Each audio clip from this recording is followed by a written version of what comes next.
Hello, one and all. And I do hope that the fan is not going to be irritating. I have got it on because it is rather warm here. So, how are we all? Welcome, welcome. I hope everybody can hear me and see me. As you might be noticing, I am not, the image of me is not filling the full screen. And I'm not entirely sure why that's happened. I have set it up the exact same way. So I don't quite know what has happened in this way has in fact happened. Additionally, I'm having some slight issues with getting my slideshow where I need it to be. I think that may be because I'm having some problems with my drive. So I'm just going to quickly see if I can sort that out. While we are waiting, of course, we need to put up an image that was very kindly sent to me by Steve. I haven't got my green screen, so I'm going to do it this way. I'm going to add, there we go. Now then, tell me if you can figure out what I am sat in front of. This was sent to me by Steve, so you're not allowed to guess, Steve. What can we see? Does anybody know what we are looking at here? While we're waiting as well, let's say some hellos. And first in the chat is Steve. And unfortunately, Steve's not feeling very well. So welcome. Thank you for coming, Steve. I'm sorry that you're feeling unwell. I hope you feel better soon. Shane, hello. The family is good. It's been chaotic. It's this, as I've been saying, the summer holidays have been happening. I've been telling all my friends that these 6 weeks have been the longest year of my life. The children are pushing every one of my buttons and every boundary. But apart from that, we are doing just fine. And hello to Jessie and to Snudpuckle. Hello. Hi, Leona. Oh, thank you very much. For those who didn't see, I was on the Tudors program with Rob Brinzer and Ruth Goodman that was out on Channel 5 earlier in the week. Thank you. I'm glad you enjoyed it. It was great fun to film. I really enjoy working with Rob. In the past, what I have, he's been very supportive and very friendly. Hello, Venomous Care Bear. Thank you so much for joining and happy afternoon. It's evening, very firmly evening for me. Sven, hello, and happy International Day for People of African Descent. Snudpuckle's got where the location. We are indeed in Bath for this one. Can we get more specific? And as Steve points out, yes, he has been on holiday. Indeed, he has. Jessie says it looks huge. It is very large. Hello, Clue. Thank you so much for joining. Catherine, I think fashion, designed for fashion. Venomous Care Bears pointed out Regency. Yes, yes. We're getting very close, and it is a specific name. What I am sat in front of here is the Royal Crescent in Bath. So that's what we have there. Venomous Care Bear asked, "Is this where they filmed Jane Austen adaptations?" I believe so. Certainly, it's where they want you to think they are if they are potentially in front of some kind of CGI green screen. Yes, Elizabeth, it looks so dry there. Well, if you actually look up the kind of stock images of the Royal Crescent in Bath, you will see that usually all of this area is the most verdant green one has ever seen. It is, and those are the stock images. Steve has taken this because Steve has been there recently.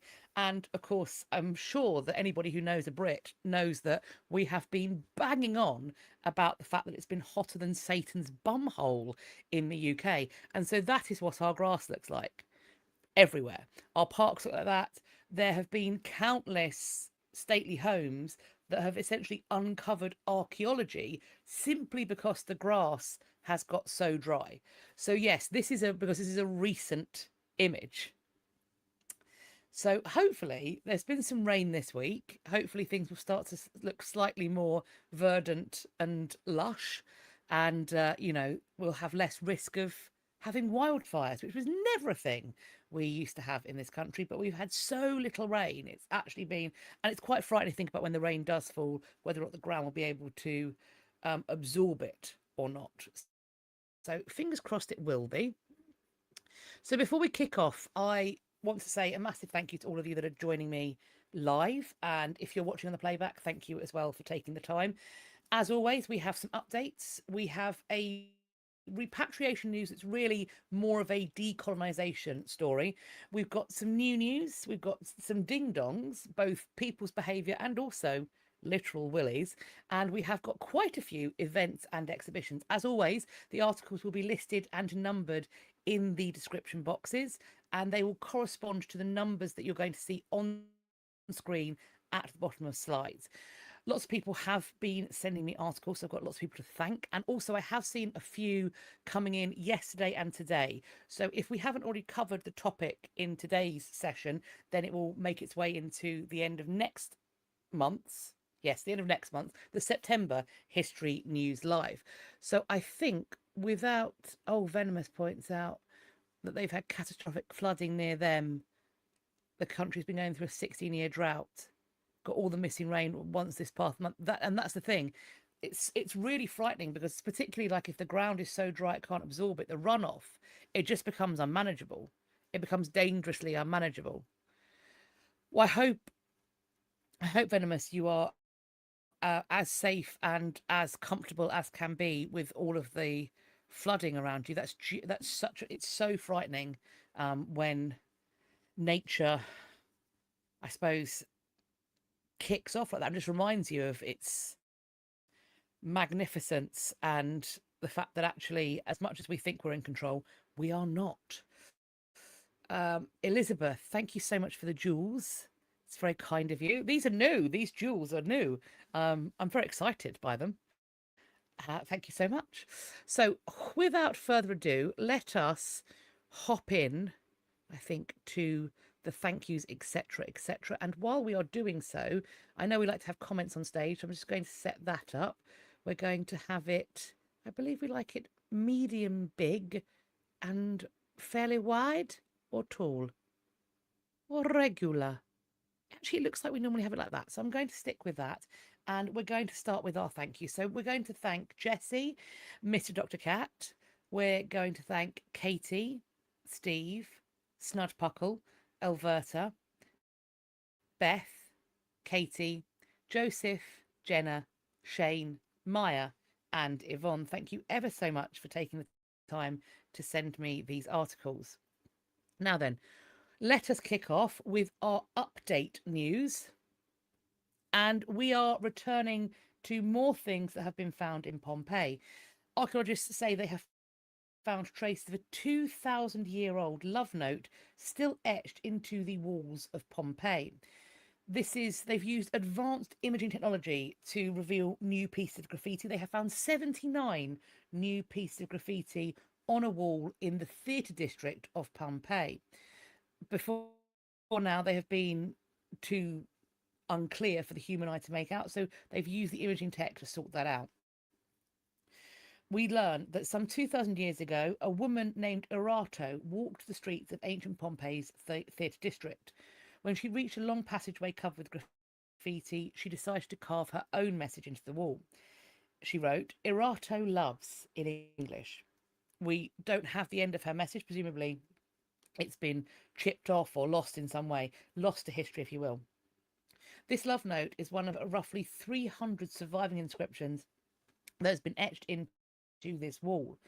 And so when Vesuvius erupts in 79 CE, the volcanic ash buries all of Pompeii, but it does also give the preservative qualities. And that's one of the reasons why we have so much from that time and from that city, because of the devastation that occurred. The project, they're using it to highlight urban communication, especially coming from sections of the population that don't normally appear in literature or in official inscriptions. They are using RTI images, and they're combining that with metadata and a word that I find really hard to pronounce, but I'm going to try it. Photogrammetry. photogrammetry. That doesn't sound right, but it's the closest I'm going to get. They have now made, through using this, a new online tool that's going to allow closer examination of inscriptions. The project is known as Corridor Rumours. And they point out, so the director of the archaeological park in Pompeii says that technology is the key that's shedding light on the ancient world. Only the use of technology can guarantee for the future all of the memory of this life that was lived in Pompeii. So Marianne's given me photogrammetry. There's definitely an O in there. It's definitely photogrammetry. Photogrammetry. It's a very hard word. It's far too many syllables for me.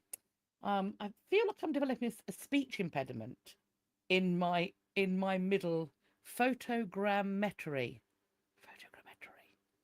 Yes, good. Okay, lovely. Thank you very much.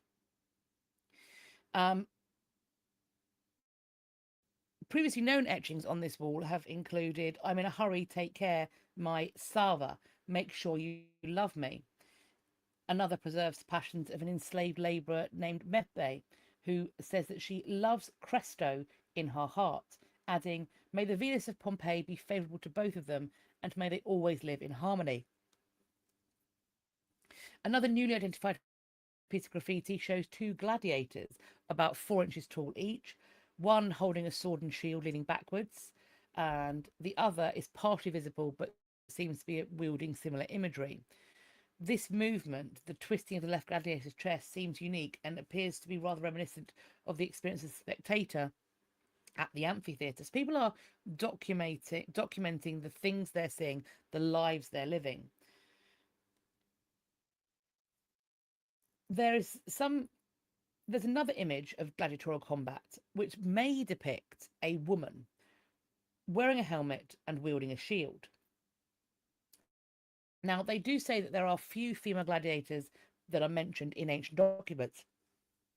And if they're correct, this might be one of the only references to a female gladiator in extant imagery, which would be very, very exciting.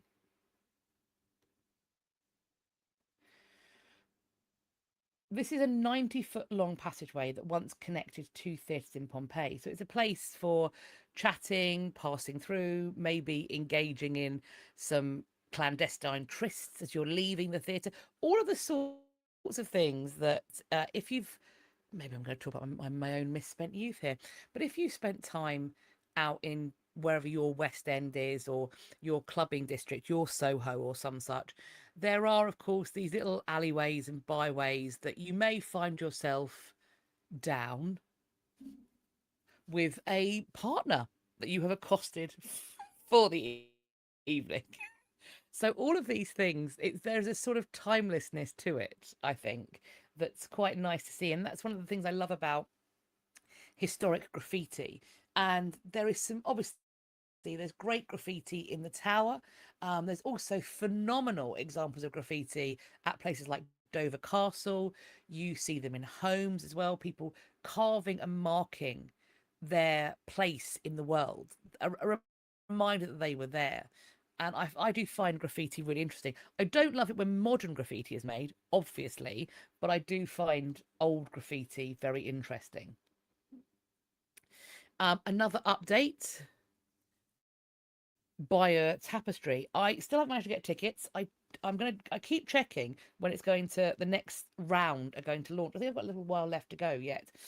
So this is an update. If you have young ones, there's a new competition that's inviting children to reimagine the missing panel at the end of the Buyer Tapestry. Oh, Steve says that there's some amazing graffiti at Carlisle Castle that's almost sculptured. Yeah, do you know what? There's some stuff at Dover, particularly there's like hearts that are so carved into the walls that they sort of go beyond graffiti, in much the same way that what you see at the Tower, in particular at the Salch Tower, but also of course in the Beauchamp Tower, where you have the Dudley crest. That, I agree with you, it kind of goes beyond graffiti and almost into sculptural relief, which I think is really, really interesting. And Scarlett pointing out there are church builders carving graffiti into the stones. Yeah, marking the fact that they were there, they were part of building it. I think it's really fascinating. So if you've got young ones, you may want to put them to work on figuring out how the missing panel should look. The Beyond the Battle competition is in partnership with English Heritage and the Foundation Art Explorer. Children ages 7 to 11 are asked to create a final scene that looks beyond the conquest towards a hopeful vision of the future. It's working as a class. They're going to create, design, and stitch an original textile work that pictures a better tomorrow and celebrates the actions and peoples and values that could make that vision a reality. And it's one of the enduring mysteries of the tapestry, being what was the tapestry supposed to show at the end. It is a 230-foot embroidered artwork ending with the death of Harold Godwinson. But many people agree that what was actually supposed to be at the end was William's coronation on Christmas Day 1066, which, as so many things in the Norman world, it did end up in some arson over a miscommunication. They thought that celebration was in fact rebellion. So if your young people are involved in this, do let me know. If any of your young people are winners, then please let me know. I would love to, if possible, shout them out if you have permission to share that. Maybe we'll get an update and I'll be able to share who has won this. And maybe we'll be able to see the winning project soon. Very cool. Next up, staying with Bayer, chest thumping machismo. The Bayer tapestry reveals the bloody bawdy truth about the Middle Ages. I think this is a really interesting article. If you are preparing to go and see the Bayer exhibition at the British Museum, or if you can't make it, there's some really interesting think pieces that are being done on the Bayer tapestry, and this is one of them, talking about the stories and the narrative that's being pushed in the Bayer tapestry, and in many ways how these kind of conflict documents become a sort of propaganda.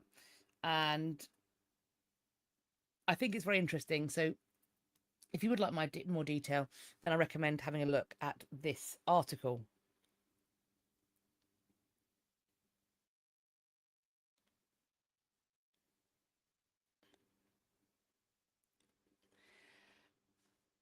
This is less fun. We have learned that 18th century scholars destroyed hundreds of Herculaneum scrolls by trying to prise them open. This is an update to the information that we have about all the new tech that's being used to get inside of the text, those kind of really burnt up text from the fire, from Vesuvius in effect. So in the 1750s, workers who were digging through the volcanic rock at Herculaneum pulled out hundreds of carbonized papyrus rolls. This had once been a private library. So this is Antonio Piaggio and the scholars who followed him. They start trying to get inside of them, some of which they sliced in half, the scrolls, unravel, and then others were coated in mercury vapor or peeled apart with knives, unraveling into fragments or crumbling into black dust. Piaggio created his own unrolling machine and saved some text by teasing the scrolls open a sliver at a time, but it destroyed many others in the process. So for roughly 2.5 centuries after the scrolls resurfaced in the 1750s, reading them meant risking the physical destruction of the item. Of course, this all changes in June 2026 when we learned the scroll has been read from end to end without being unrolled or cut or touched at all. So it did take some time, and thank goodness it did, because otherwise perhaps we'd go back and start trying to dissect them in ways that would have been incredibly damaging, as we learned here. And this, I think, is a reminder for me of the fact that the study of history and the way we are studying history. So our 18th century historical ancestors or historian ancestors, we're doing historiography now, but our historian ancestors from the 18th century, they weren't stupid. Yeah, they created damage, But I think that maybe in some 100 years, people will look back on what was done to skeletal remains, to teeth, to extract DNA, maybe even the kind of isotope testing. And I think we might look back on that as being far too invasive, maybe almost akin to what we're seeing here, this kind of shock and disappointment that this was done. And I think similarly, when it comes to choices that were made about preserving paintings. So, for example, now they're taking all of the kind of varnish and lacquers off, but they were put there to preserve. Similarly, choices made about tapestries, choices made about um, all sorts of building regulations. The more we learn, the more we understand. And I think the practice of history is something that we're still learning about. And for that reason, when we have these interpretations, I always think to myself that we still aren't done, because there's more tech coming out. The science is evolving, and it's evolving rapidly right now. And I think in some things it's going to completely challenge, if not overwrite, our understanding of certain historical events. And that's one of the reasons that's one of the things that I find really, really interesting about it.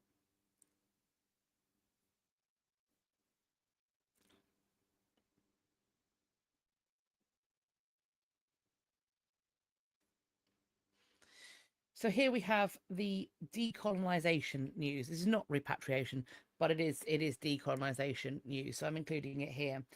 And this is a reminder and news that a British corporation did continue to traffic in human beings, taking people from Africa to Guyana 40 years after abolition.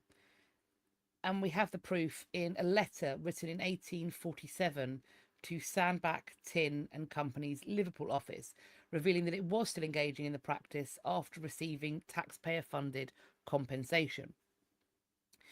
So when Britain abolished slavery, plantation owners from powerful families, they received what would be called compensation. Those who were enslaved, of course, received nothing. But now evidence come to light that Sandbach Tin and Company, a corporation that was closely linked to merchants who got the biggest taxpayer funded compensation payout, continued to traffic in human beings illegally after the abolition, taking them to Guyana in South America. This is a discovery that's detailed in a book, Searching for My Slave Roots, and that's been written by Malik Al Nasir, who was researching his family histories. And this is part of a research project overwriting underwriting, aiming to uncover the financial networks behind enslavement. And this is launching. It's launched on Sunday. What date? A Sunday in August. So the Slave Trade Act of 1807 abolished the trade in human beings, the trafficking in human beings. In 1833, the Slavery Abolition Act banned slavery itself from the British Empire. So we are 1807, 1833. This letter is written 1847.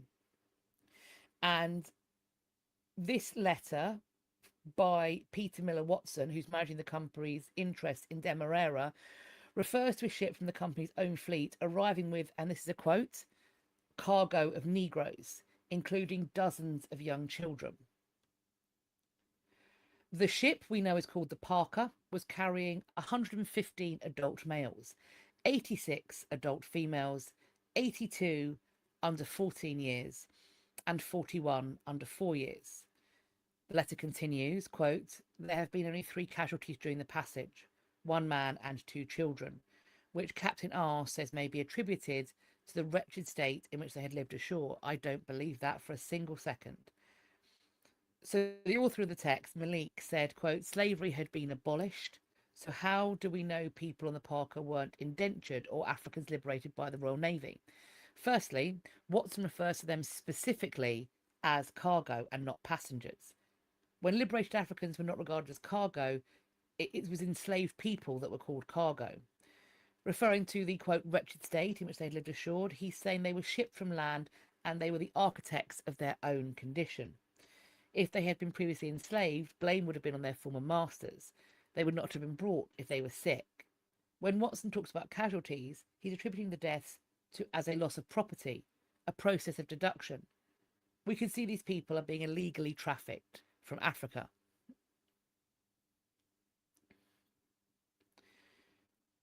Peter Miller Watson, the author of this letter, was a distant cousin of the British Prime Minister, William Gladstone. He was the father of Andrew Watson, who became the first black international footballer when he captained Scotland in the 1880s. Meanwhile, Sandbach Tyne, or Tin, who was wound up in 1975. This was the family business of the Sandbach and Tin families, who, along with their collaborators and relatives in the Gladstone family, dominated the Demerara sugar trade. By the time the letter is written, Sandbach Tin and their subsidiaries had already received compensation equivalent to millions of pounds for the, quote, loss of the people they had enslaved before abolition. The family patriarch, Samuel Sandbach, left the partnership in 1833. His son, William Robertson Sandbach, and his son-in-law, Charles Stewart Parker Jr., were the principal shareholders in 1847. British taxpayers' debt for the compensation payment for these enslavers was only paid off in 2015, so 11 years ago.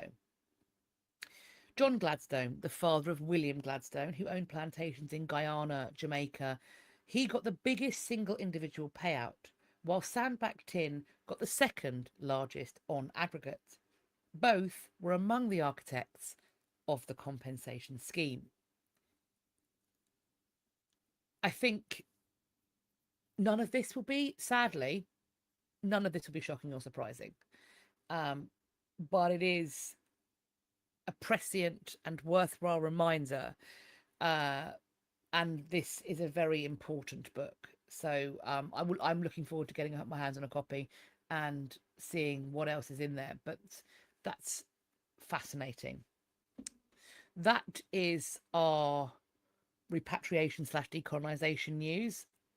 I think I haven't seen, there's no repatriations have crossed my desk this month, which doesn't mean they haven't happened. It's just I haven't spotted them. Equally, I do know that lots of sectors, they do kind of close down for August. It's one of the reasons why August is called silly season in the press, because regular scheduled programming does not apply. So it's possible that repatriations either were held back or were not reported on properly. So maybe they'll come up in September and we can talk about them then. Maybe I'll have a huge glut of repatriations to talk about. I do hope so. Now, though, let us hop directly into the new news. And we're going to start, friends, with some fairy tales.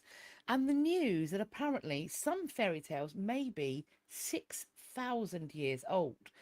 Now, I think when we think of, certainly when I think of fairy tales, much like this article, the first place I'm going to think of is the Brothers Grimm. They are, of course, 19th century, and they are incredibly important in the tradition of fairy tales and storytelling.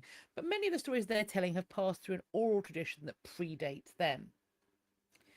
And there is, as we're seeing now through a new study, some may be as old as 6,000 years. This study, published in the Royal Society Open Science, is a massive online repository of more than 2,000 distinct tales from different Indo-European cultures known as the Arne Thompson Uther Index. It was compiled in 2004. And although not all researchers agree on the specifics, all modern Indo-European cultures, which encompasses much of Europe and of Asia, descended from the Proto-Indo-European people who lived during the Neolithic period in Eastern Europe. Much of the world's modern language is thought to have evolved through them.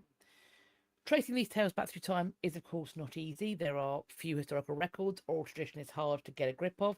And if they're oral traditions, which many of them would have been, they leave no written record. So what they've done is they've used statistical methods similar to those employed by biologists to trace species lineages back through the branching tree of evolution that's based on kind of modern DNA sequences.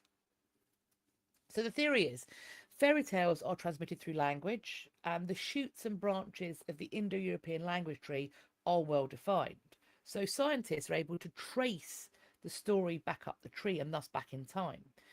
So if both Slavic languages and Celtic languages have a version of Jack and the Beanstalk, and analysis seems to show that they might, the chances are that this can be traced back to the last common ancestor, and that would be the Proto-Western Indo-Europeans, from whom both lineages split at least 6,800 years ago.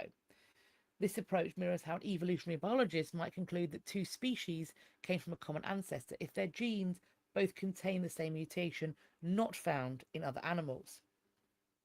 Of course, it's never that simple because unlike genes, which are almost exclusively transmitted vertically from parents to offspring, fairy tales can spread out horizontally when cultures intermingle with each other. So the study's authors are focusing on recognizing and removing tales that seem to have spread horizontally. And so when this pruning is done, they have a total of 76 fairy stories, which is massive, to be honest. And tracing these tales, such as the Smith and the Devil, they seem to trace back thousands of years. The authors have done, quote, as good a job as possible with the data they have. In a new dispatch that's been published in Current Biology, there's a rumination on what allows these stories to stand the test of time. Quote, what really interests me is why these cultural forms exist. Why is it that fairy tales, art, songs and poems, why do these things seem to have had such longevity?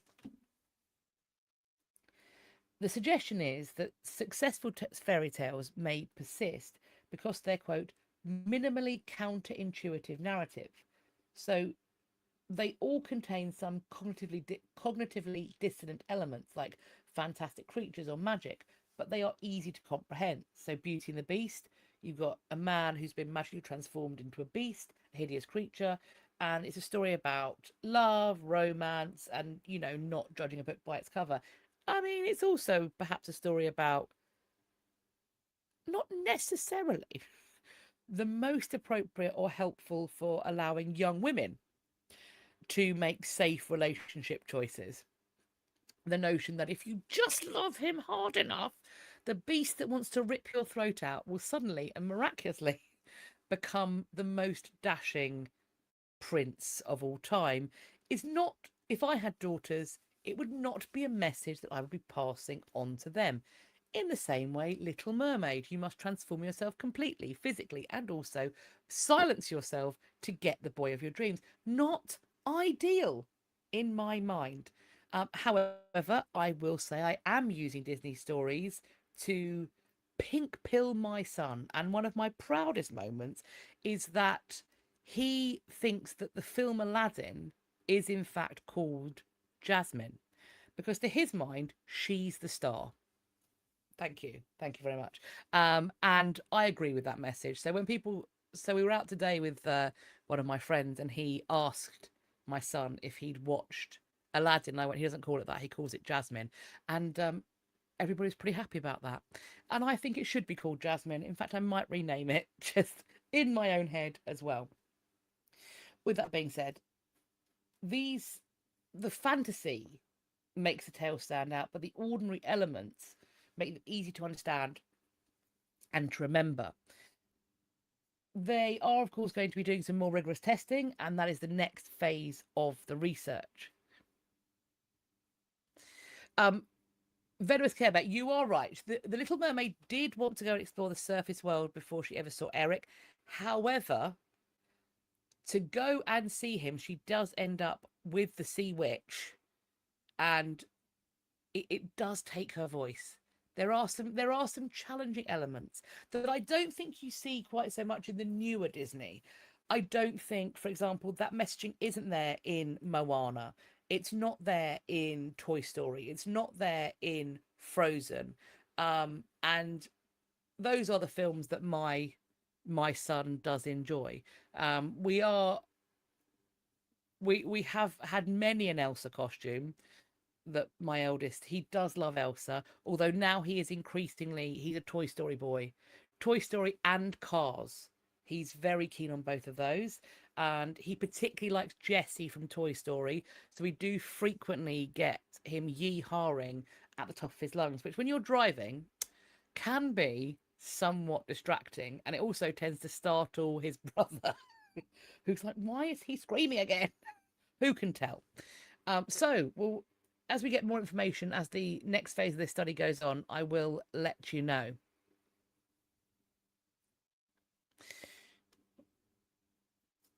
The ancient people of southern Sweden and Norway may have used rock carvings to symbolize connections, transactions, and achievements. Around 1800 BCE, they began making footprint-shaped petroglyphs called podomorphs on rock outcrops. So this has been, they've examined 627 of these podomorphs, and they found that the petroglyphs range from 3.5 to 12 inches long. Most are slightly smaller than the average adult foot. They do, in many cases, appear in pairs. Oddly, though, the paired ones never seem to match. They're different sizes, 2 right feet placed side by side, 1 foot shod and the other bare. They haven't been able to find any real parallels of this outside Scandinavia. So this is something that they're doing differently or in a special way for about 1500 years. It's really interesting. They think that each of them stand in for individual people. A pair of foot carvings might have communicated an affirmation or a bond. Perhaps a podomorph in a pair belonged to a partner in a marriage or a friendship. 2 feet might have been a votive offering. One print carved to make a request to the deity, the other added later to signify the plea's fulfillment. Each footprint might have represented a party transaction between maritime traders. Voyagers might have left paired footprints at different moments of their lives. You go by sea, you make a mark in the rock to connect to home, and when you come back, you put down a mark for the other foot, which I think is really interesting. So Wheezy Squeezebox says his and hers could be really interesting. It's interesting that some seem to be wearing shoes, some have toes. Really fascinating.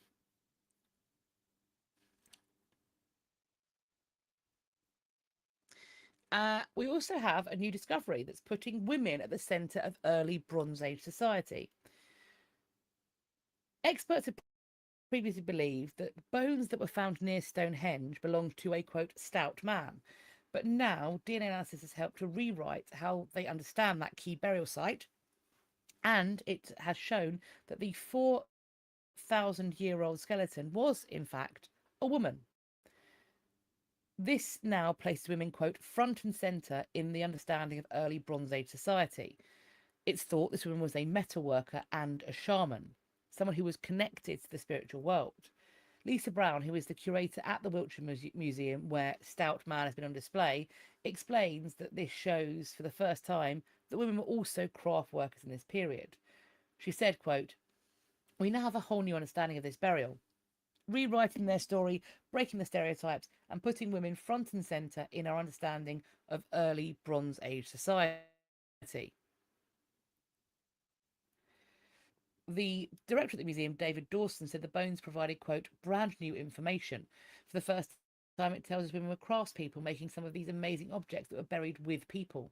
Things people had to show their status in society at a time when Stonehenge was in full working order. We know that women had a really important place in Bronze Age society. This shows that we were at the forefront of the leading edge of technology as well. When the skeleton was first found by William Cunningham in 1803, Upton, Lovell, Wiltshire thought that this was a stout man due to the largeness of the bones. He recorded what he saw but did not remove the skeleton. It was re-excavated in the year 2000 and removed to save it from a now damaged ancient monument. But it shows that this skeleton had XX DNA.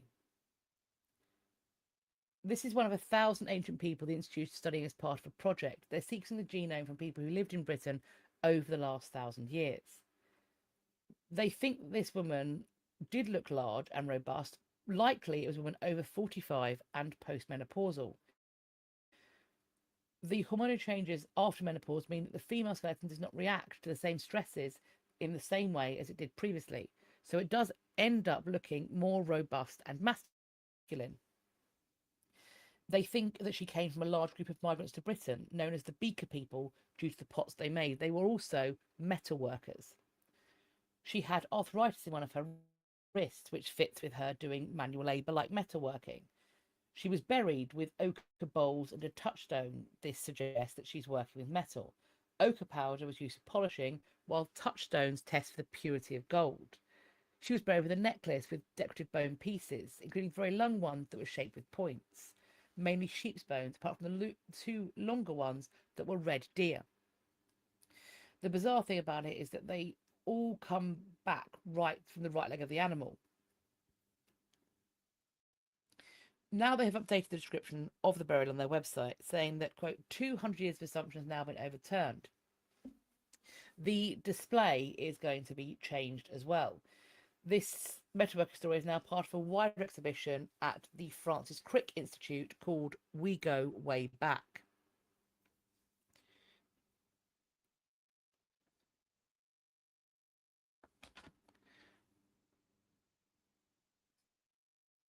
Three new Assyrian kings have been identified.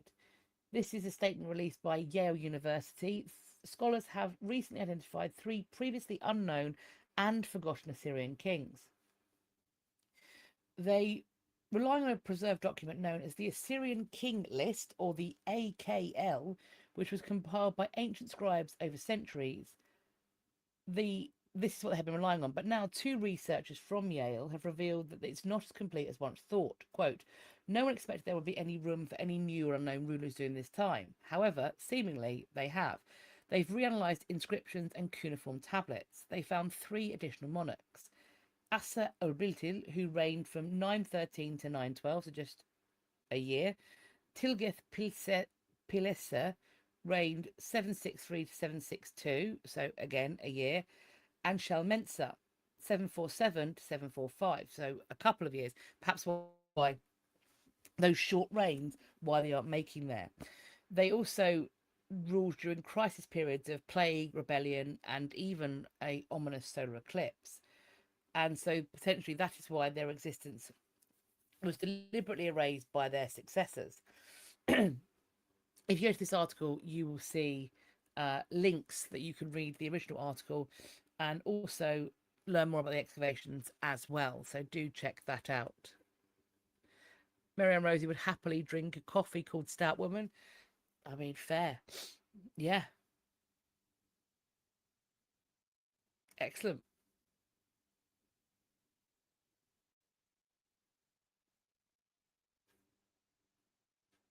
Nice. Alcoholification. Stout Woman sounds like the best brand name for a no-nonsense coffee. It does, or indeed for just a stout as well. It could be coffee, but it could also be alcohol. Not that I drink. I think the coffee is a better idea. We should get it branded. Anyone want a coffee? Make some coffee. Trademark that. Stat.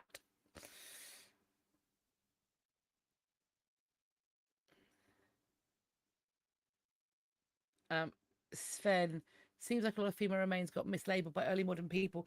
I think until DNA testing got really good, and we're able to use so much less material to create a DNA profile.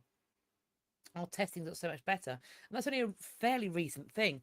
Without DNA testing, no matter what some individuals with an agenda might want to tell you, the capacity to sex human remains is not all that simple.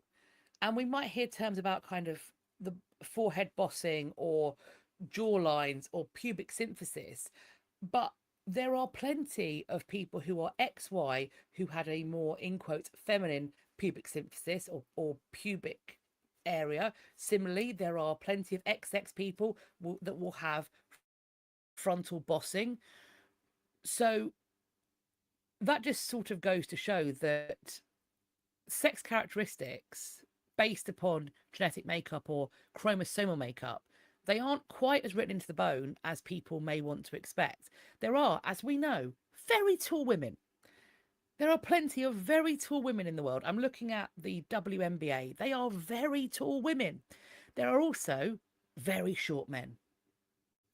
And as Venomous Care Bear points out, intersex people have always existed, absolutely. So it may well be this person who is buried who has XX chromosomes. We don't know. We don't, even then, we don't know that they lived their life as a woman, that they recognize themselves in that concept. We have no idea of that. T Dust points out that a lot of early folks assumed anyone built with high value grave goods, let alone weapons, had to be male too. They did, but they were also looking at characteristics that are altered traditionally by chromosomes, but the effect of the chromosomes on the human body is not a binary. Sex and gender, as much as people might want to claim it, what was learned in your GCSE biology was your GCSE biology. And it is so much more complex than that. And it always has been, and it always will be.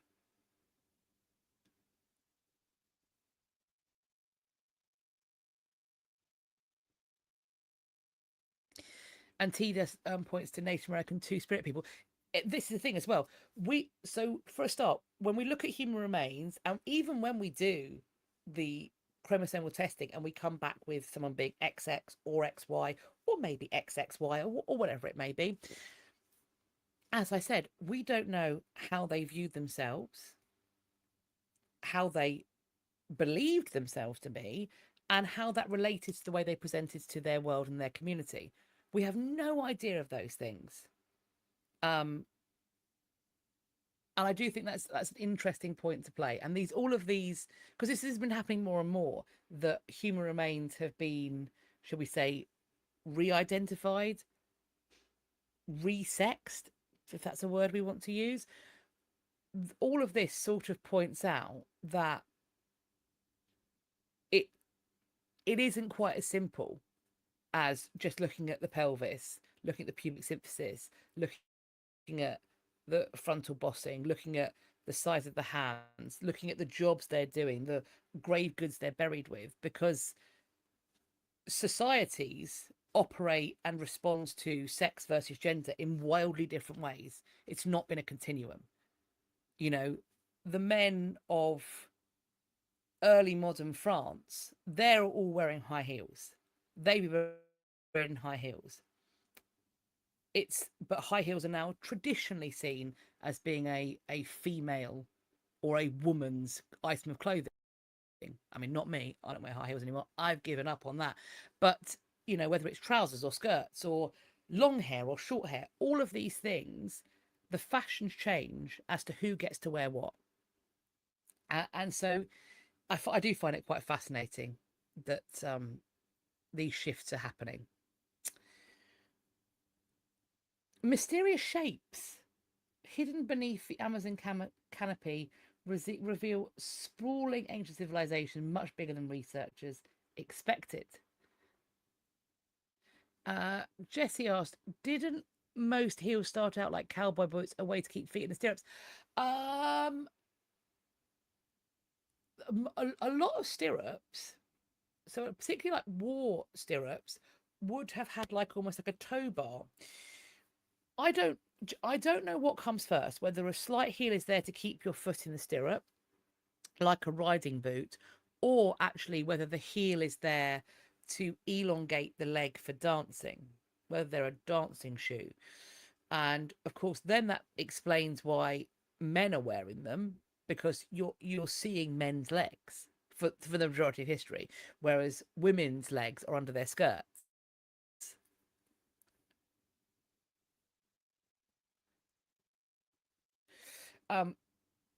Scientists have discovered hundreds of monumental geometric earthworks known as geoglyphs in northern Brazil.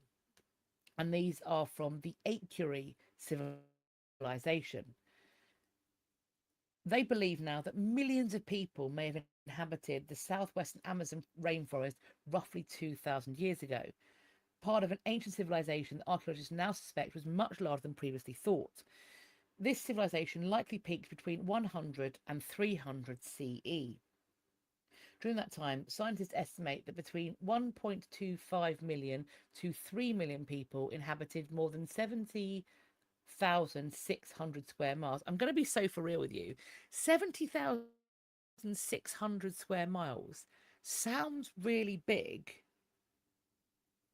but is it big if 3 million people are inhabiting it? My spatial awareness is abysmal. So I don't know if that's people being really crowded or really spread apart. They use it to estimate the apiary's population size and geographic sprawl. I don't know if that's tight or tightly fitted or bigly. I'm not sure. This does show that the Amazon was not an untouched wilderness, rather a landscape being shaped by humans for centuries. So this is essentially pulling apart the understanding of how the Amazon used to be. The Acre civilization is thought to have emerged about 600 BCE, with people living in villages of roughly 300 inhabitants on average. In multi-family longhouses, they'd be cultivating crops like squash, maize, and manioc. Apologies. They grew Brazil nut trees and peach palms for fruit. I only found out recently that if you eat too many Brazil nuts, you can get selenium poisoning. There's something in the Brazil nut that if you eat too many of them, it can poison you. It's not going to affect me because I won't eat nuts because I have a nut allergy. But apparently, be careful of the amount of Brazil nuts you eat. The Akery built massive geometric earthworks, deep ditches, high outer embankments, and they think that this served as a seldom used public ceremonial political centre.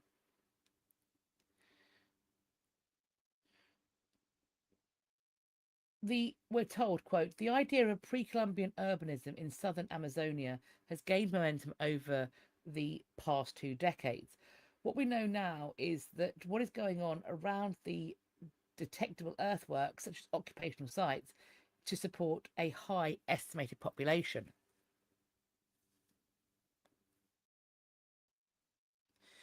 Scarlett asks, how many Brazil nuts would you have to eat for it to be poisonous? I mean, I think my understanding is that you shouldn't eat like a whole bag to yourself. Like, I think maybe the advice is eat like 2 or 3. You know, don't be eating a pack. Right. And I suppose also if you've got like a smaller child, they get to eat less because I'm not that kind of a doctor. But I probably wouldn't recommend eating a bag of Brazil nuts with that in mind.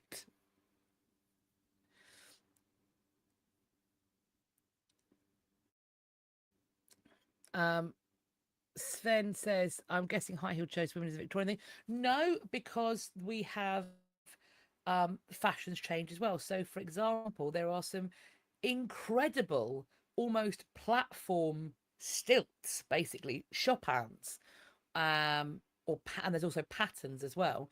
But those are designed to keep women and their silk shoes. They're sort of almost an overshoe, and that is about. And some of them can be like a foot tall, and you'd have to essentially have your head on somebody's shoulders to walk around because you're basically on these stilts. But that was about keeping your silk slippers, but also your dress out of the stinking filth of the road if you're walking down the street. So that's serving a particular purpose.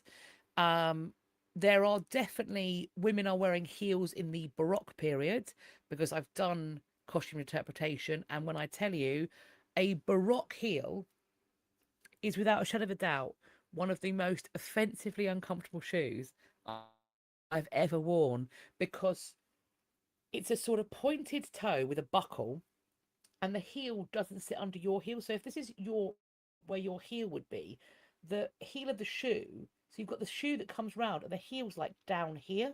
So it's offset. Or it feels like your feet, like somebody's trampling all over your feet. Bad times.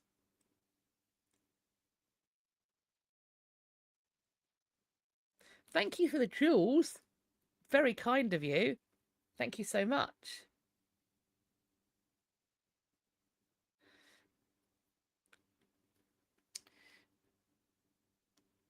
A Roman villa. So Roman villa bones hint at a 4th century massacre during a political purge in Britain. This is Brading Roman Villa, which is one of the best known Roman sites, excavated in 1880 and 1881. It's famous for its colourful mosaics floors, including scenes of Bacchus and Medusa. They also, though, found scattered human remains. Excavations in the 1990s and 2000 found more human remains inside and outside the villa. Radiocarbon dating was used to learn when these people died, and it's between CE 220 and CE 400. This points to there being one event or several events over a short period in the late Roman era. These dates rule out the idea that the bones came from a much later period after Roman rule had ended in Britain. There is a disturbing story connected to these bones. Several have cut marks made before burial or while the bodies were still fresh. Others have bite marks from animals, including dogs or foxes. It's thought that maybe some victims might have been buried in a shallow grave before scavengers disturbed the remains and scattered the bones across the site. Another clue comes from the villa's connection of about 90 Roman coins. There's an unusual gap between around CE 330 and 348, which isn't present in many other Roman sites around Britain. This might relate to a period of time when the villa was abandoned because of some violent incident that occurred there. Because around the same time, parts of the villa appear to have been reorganised, especially in the Western Range. The scattered remains stand apart from what all archaeologists normally find at Roman villas. Combined with the data results, the signs of trauma, the animal damage, and the change of the villa's use, they point to an unusual and violent episode. Whether these people died in a massacre tied to some political revenge or any other deadly event, the bones preserve one of the strongest clues you can get about a dark moment in the closing years of Roman Britain. Venomous Care Bear, isn't that when they were pulling out of Britain? Yeah, if this, certainly it's within that window. Yes. So what's happening? Is this political rivalry? Is this somebody taking revenge? Who knows? Who knows? Interesting.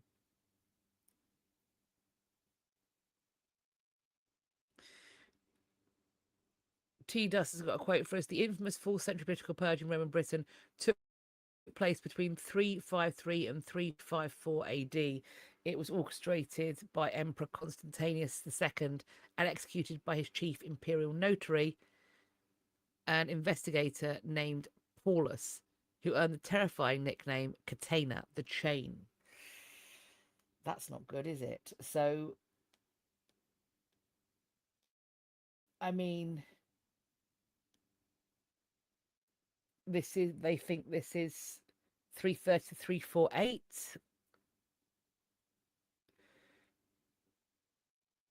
So maybe that's when there's a big gap. So it does seem like the gap occurs between 330 and 348 in coinage.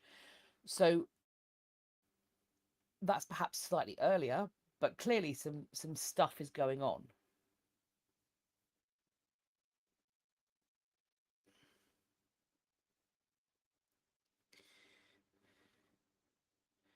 We're told so he dispatched Paulus Catena to Britain with absolute authority to hunt down, arrest, and liquidate the rebels' remaining regional supporters. Liquidate is a choice.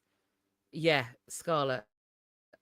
Double yikes at liquidate. There is something particularly depraved about describing the whole-scale mass murder of human beings as something like a liquidation. Something deeply unsettling. We're staying with Rome. 500 amphora have been found off the coast of Sicily. This is a 2,100-year-old vessel that's been found, and it's been called, quote, one of the most important underwater archaeological discoveries of recent years. Italy's Carabinieri Cultural Heritage Protection Squad investigated the wreck with the help of divers and underwater cameras. The wreck measures about 21 meters long and 6 meters wide, and it's been described as, quote, one of the most important underwater archaeological discoveries of recent years, offering, quote, precious fragments of our history and providing further evidence of the trade routes and exchanges that made the Mediterranean a, quote, crossroads of civilization. Oh, I sound very muffled, do I? Hang on, let me just check my mic so I've got the right mic on. It should be the right mic. Mate, let me just, if I lift it up, maybe the fan, is that better? It could be that the fan was interfering. Is that sound better? Because I've got a fan at my feet and it may have been hitting the mic. If so, I do apologise. The volume is a bit low. Oh, interesting.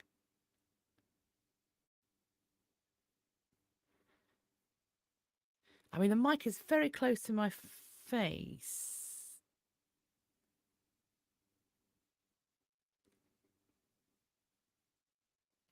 Okay, hopefully that's going to be a bit better.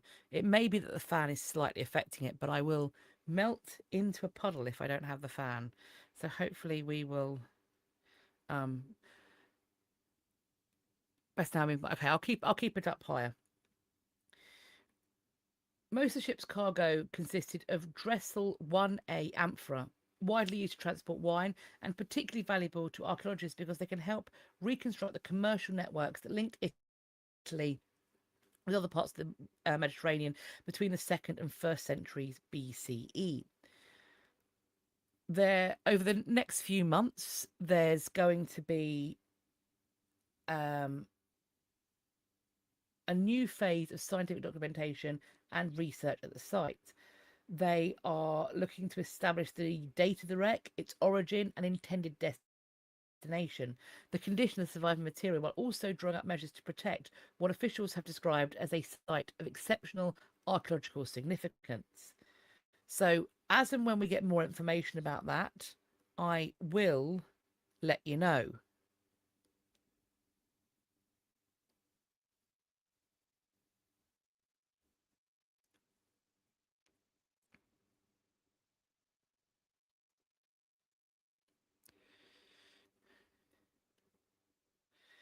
A mesh detectorist, we've got another one. Mesh detectors at work discovered tiny tiles in a farmer's field. That's like a tongue twister. A metal detectorist discovered tiny tiles in a farmer's field. Goodness me. She stood upon the balustraded balcony. This is a spectacular ancient mosaic that was buried beneath the surface. A polychrome mosaic, once used to decorate a small room in a lavish villa complex. It is very beautiful. It's roughly 130 square feet and it is in Devon. They think it dates to the 4th century CE. And there are thousands of colourful tiles, each measuring less than half an inch. They form a flower with 8 petals. It's then bordered by a guilloche, have I pronounced that right? Guilloche pattern, featuring 2 bands woven together. This is the farthest west that a polychrome mosaic had been found in Roman-era Britain. Quote, this and the other trappings of Roman civilization and evidence of affluence that have been found show how much even this far-flung province had been integrated into the Roman Empire. Ah, thank you, Guilloche. T-does, Guilloche. I hope you can see that picture on screen. I do think it must have been really beautiful. Artifacts have been collected that were visible on the surface, including tesserae and pottery fragments. They then did a geophys survey, which suggested the farmland was once home to a large villa complex. In 2019, 2 trenches were excavated and they revealed parts of the mosaic floor. Additional excavations are done in 2021 and they uncovered more of the site. The Colorado crafter is apparently there are different terms for crochet stitches from the UK to North America. Why would that be? That's weird. Unless it's just like the desperation to be different. Who knows? Wouldn't surprise me. The villa was once a modest rectangular structure. However, over time they expanded it. More rooms were added to the north and south ends, filling in the front portion and building an entrance porch. This is a villa sitting within a wider complex with two further possible outbuildings, an enclosure to the south and possibly an earlier enclosure to the northwest.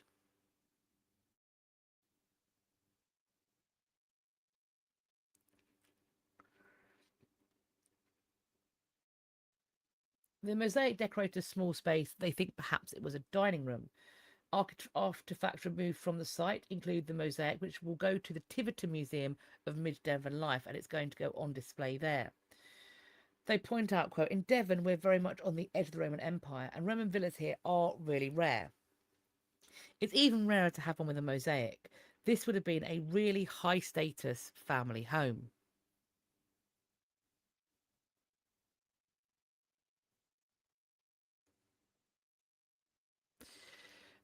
Jessie said, in the UK, they're biscuits, and in the US, they're cookies. If you try to order a chocolate-covered biscuit in the US, the server probably assumes you're high or drunk. Yeah, but here's the thing. We also have cookies, but cookies are they're only like the chocolate chip ones, or you might have an oatmeal cookie, whereas a biscuit could be a bourbon or a custard cream or a Garibaldi or the Marks and Spencer's chocolatey roundies, which if you are ever in the UK and you are passing a Marks and Spencer's, it's an incredibly expensive store. But do yourself and everyone you love a favour, and if you're in the UK for a flying visit, pack a suitcase, spare suitcase for just the extremely chocolatey roundy biscuits, because they are frankly indecent. They are borderline pornographic when it comes to a chocolate biscuit. I have given them as Christmas gifts. I have said to them, when I've given them as Christmas gifts, I've gone, here you go. These are the sluttiest biscuits I've ever tasted. And that is the appropriate way to describe them. They are delectable. It's a thick chocolate. There's biscuit in there, but it's like a whisper. It's the sense of a biscuit.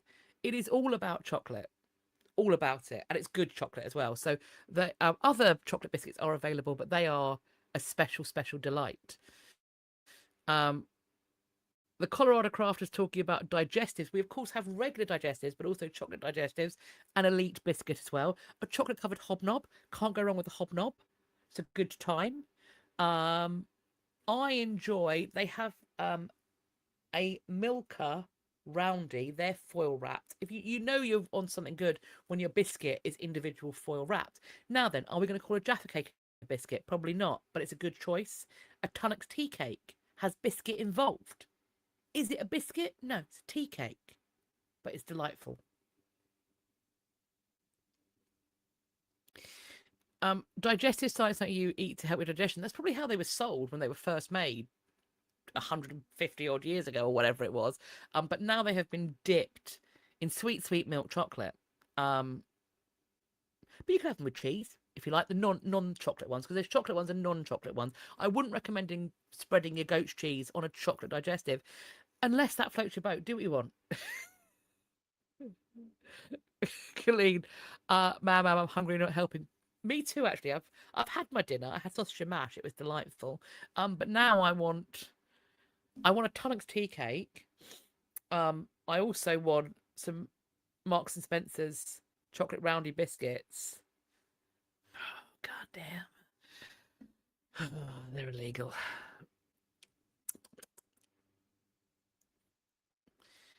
Oh, Maltesers. So good. Oh, a dark chocolate digestive. Look, I'm not going to judge you for a dark chocolate digestive, and I know some people love dark chocolate, but for me, dark chocolate feels like a punishment. It feels like I'm being healthy, which just should tell you how terrible my diet is. But for me, dark chocolate is the healthy choice. And what I really, really want is dirty milk chocolate. Give me a Galaxy Ripple, or a Cadbury's Whisper, or a caramel, or a Terry's chocolate orange. Yummy.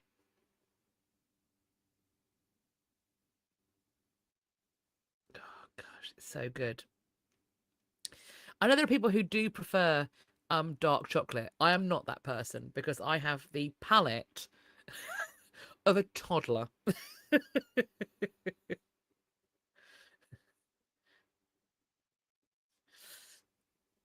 Yeah, Terry's chocolate orange. It's one of those things I really enjoy it when because I don't think they are normally in America, and I love it when Americans come over here or they have like an English partner and they're here for Christmas and they get a Terry's chocolate orange and they are well also they don't understand the violence, like the violence that you need to perpetrate on that orange while still in its wrapper to get it to like open up into the segments. You need to beat it like your life depends upon it.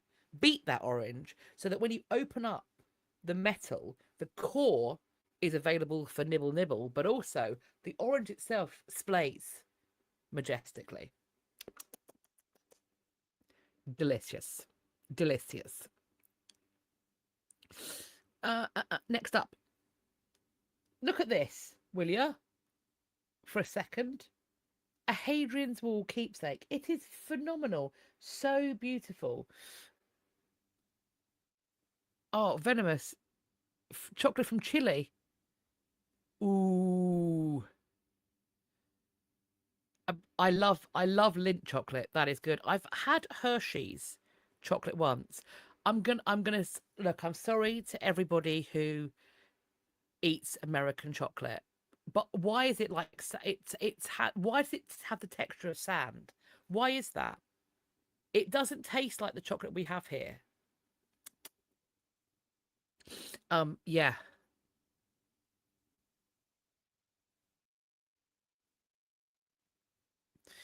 So researchers believe that a delicate bronze cup found in central Spain may have been a memento brought home from Britain by a Roman soldier. The cup measures 4.5 inches wide, 3.2 inches tall, and is a 20th of an inch thick. And it's got enamel depictions of a series of fortifications on its base and the name of 4 forts from Hadrian's Wall along its rim. It is one of a handful of similar cups portraying the wall's forts to have been found in the last few centuries. Through this, this is one is the first to name the forts from the wall's eastern section, though. The style of the cup and the forts listed on it, they think that this vessel was produced in the mid 2nd century AD. One of the forts named on the cup, Condacom, was corregulated in AD 130. Sorry, it's very blurry because I'm trying to look at it and it's not opening up too much. They've also got Vindolanda and Ono. They were destroyed by fire by the end of the 2nd century AD. The 4th fort is called Kilurnum, and they've done isotope analysis of the lead in the cup as well as the enamel used to decorate it, and that suggests it was crafted in northern Britain in the vicinity of the wall. It's thought that the owner was likely part of a Roman military unit, and this is perhaps a kind of souvenir that they took home, with the inclusion of the fort's name making it something that they could take home to show off to their family.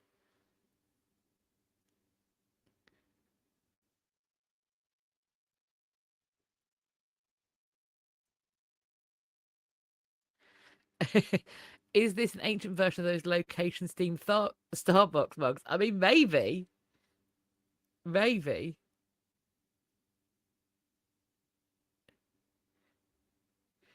We're talking about Yorkshire puddings in the chat as well. So Scarlett's pointed out that Yorkshire puddings are savoury. Well, yes. However, I know that my husband's mum used to make up the Yorkshire pudding batter, which is, let's be honest, very similar. It can be made sweet very quickly. She used to put bits of apple in to the batter and sort of make up little Yorkshire pudding batter apple turnovers. I don't know. battered apples. And I suppose if you dipped those in sugar, powdered sugar, then you'd have like almost like an apple donut. I mean, the batter that's used is not massively dissimilar to what you could use to make a thick pancake or some such like that.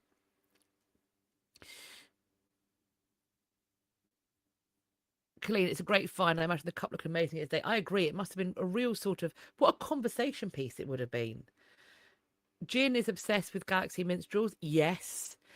So I think it's Galaxy that used to make Revels.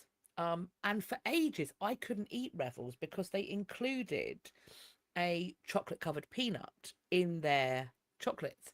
But now in the bag of Revels, it's Revels, yeah. They've taken out the peanut. So it's taken away the Russian roulette factor for me. And now I can just eat the chocolate. Now it's like, am I going to get a coffee one and go, ugh? That's the worst case scenario.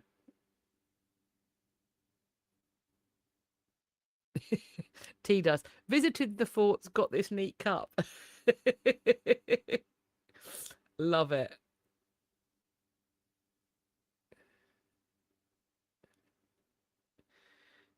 Yeah, S Drag Nasty, apple popovers. Yeah, that's probably what they were called.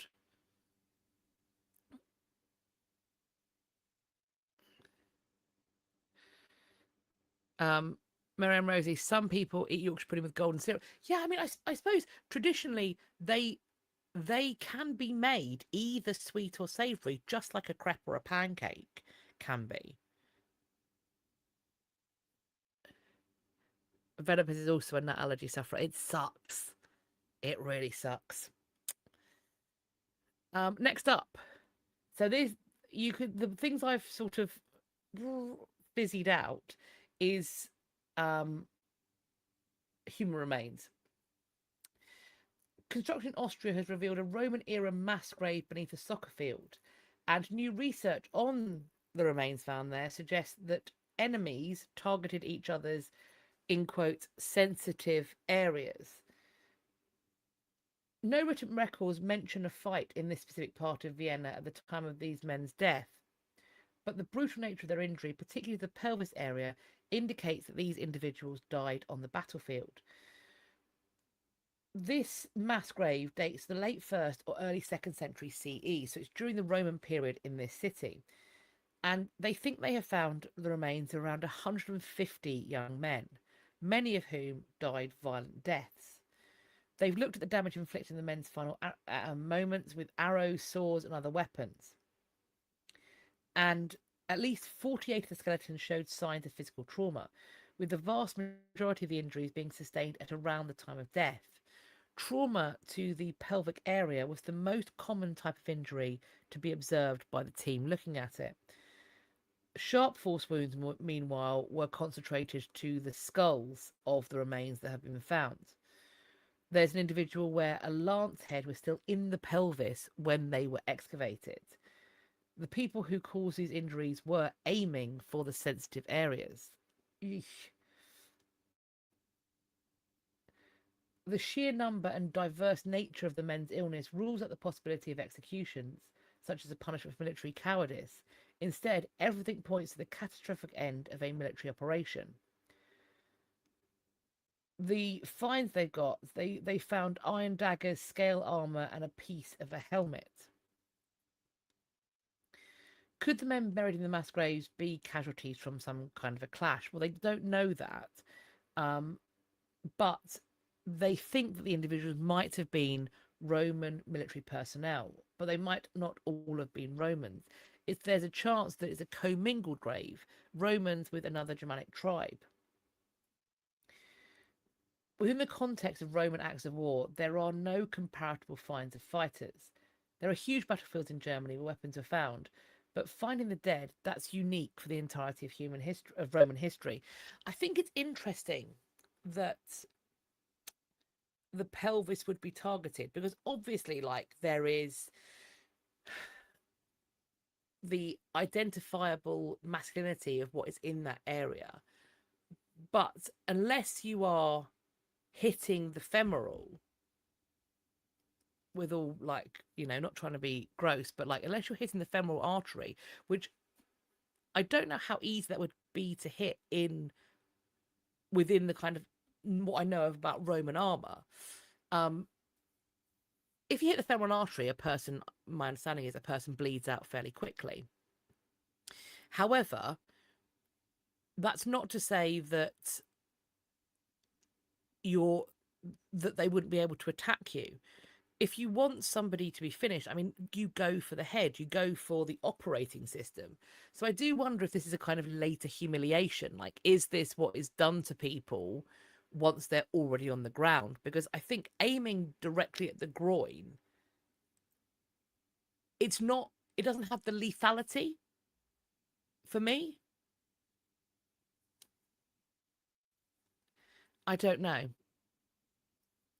That's just my thought, that it seems like it's deliberate and it's about shaming, I would imagine it, but hopefully we'll get some more information and we may understand more of what's going on. So next up we have got the war in Sudan threatens the ancient Meroe pyramids. That is a UNESCO heritage site. More than 200 of these pyramids are being imperiled by Sudan's escalating war. The site might face a disaster and collapses are possible. It is located about 200 kilometres or 125 miles north of Khartoum. It's home to more than 200 narrow, steep-sided pyramids built between 800 BC and 350 AD as tombs for rulers of the Kingdom of Kush. The wind-blown sand and encroaching vegetation are accelerating the decay of these pyramids. The sand has thickened heavily on the pyramids, and even inside the temples, the grass is growing in thickly. The pyramids have begun to deteriorate, and the stones have started to fall. The accumulated sand is attacking the inherently fragile stones, eroding ancient inscriptions as well. The dispersal of Sudan's archaeological workforce and the halt of foreign missions have contributed significantly to deterioration. UNESCO has warned that more than 100 cultural sites have been damaged and at least 22 museums looted or destroyed since the war began in April 2023. So we've got some pictures here of the things. There are more pictures to go and check out of what might be lost. S. Dragnasty says, is this desecration? And I think in the case of the museums, yes, but from what I'm reading about what's happening with the pyramids, I'm not seeing that as a desecration. I'm seeing that as normal service has not been able to resume, and the general around-the-clock care, basically, that sites like this require isn't possible in a time of incredibly brutal conflict. You know, what's happening in Sudan and Congo is devastating and terrifying, and isn't making the news sufficiently. So while of course our focus is on the historical artifacts, there is an enormous and just barbaric human cost that's going on here. Repugnant. Utterly repugnant.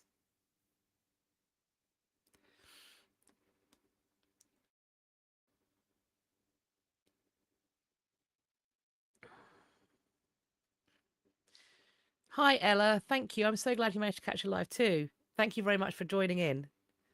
The next story is one that my husband was so gleeful about, because for those of you who don't remember, maybe you do, one of my husband's favourite things on earth is a trebuchet. And this is not simply because he's married to me. If you remember when we went to stay over at Warwick Castle so that the children could enjoy the Zog experience, which they did, highly recommend. If you've got young children, the Zog experience is brilliant. However, there are also weekends for not, just with kids, and the hotel at Warwick is a really nice experience. It's really nice to be able to spend a couple of days there because there's loads of stuff to see. And we did watch the trebuchet be fired twice It makes my husband so gleeful. He's even built his own model trebuchet. There was a vicar, I'm not sure, a man of God in a dog collar on TikTok a few years ago who was creating various catapults and then a trebuchet, and my husband was very excited that a trebuchet was being built. So when he saw this news, of course, he was gleeful in the extreme. A shattered skeleton in a Scottish castle is the first confirmed death by trebuchet. This individual was around 20 years old, defending Stirling Castle in Scotland. Skeleton 150, as he's known, was killed by a massive blow that shattered his skeleton in dozens of places before pinning him to the ground. So essentially, he got socked in a rock and the rock went boom. In a presentation at the biannual European... Does biannual mean twice a year or every other year? Both, right? I think this means every other year. I think, but it can also mean both. The University of Bradford bioarchaeologist Joe Buckbury called the skeleton the first confirmed evidence of trebuchet trauma in the archaeological record. Quote, the breaks indicate a very large area of impact and devastation. It's likely that the individual was killed by a siege engine. A forensic osteologist, finds this argument very convincing. Having looked at them themselves, says it seems like a high velocity, high force, high speed impact in a short amount of time. Being hit by something flung by a trebuchet, particularly one of the trebuchet at Warwick Castle, for example, that would be like somebody throwing a car and it landing on you. Unsurvivable. Even today, injuries like that, unsurvivable. Skeleton 150 came to light in 1997 when excavations were going on under Stirling Castle's chapel. They found 9 skeletons dating to the early 1300s. The bones bore injuries of cut marks indicative of violent lives and violent deaths. Skeleton 150, though, stood out. They counted, wait for it, more than 160 separate fractures on the 165 centimetre tall remains, including a skull that was smashed in 61 places, a deep zigzag break to the shoulder, and nearly 60 strange zigzagging breaks to the ribs. They said it's very clear the energy is going through the chest. The individual is pinned to the ground quite quickly afterwards. The extensive injuries to the rest of the body, particularly strange breaks on the rib cage and a shattered right leg, ruled out the most obvious possibility, so a head-first fall from the castle's walls. The breaks were it couldn't have been trampling by horses or damage the skeleton after burial. Forensic and medical literature was scoured, and they came to the conclusion that he was hit from behind by something travelling at great velocity. They connect it to car crashes and people being hit by a train. But how do you get there from a guy in medieval Scotland? What's large and moving very, very quickly in 1304? Well, a big old rock coming out of a trebuchet. Accounts from the battle don't mention any trebuchet casualties, but the injuries on Skeleton 150 suggest that at least one defender was hit from behind by a flying boulder launched by Warwolf or one of the other siege engines arrayed outside the walls. Quote, it's a huge amount of energy delivered in milliseconds. In skeletons from past times, you rarely see this.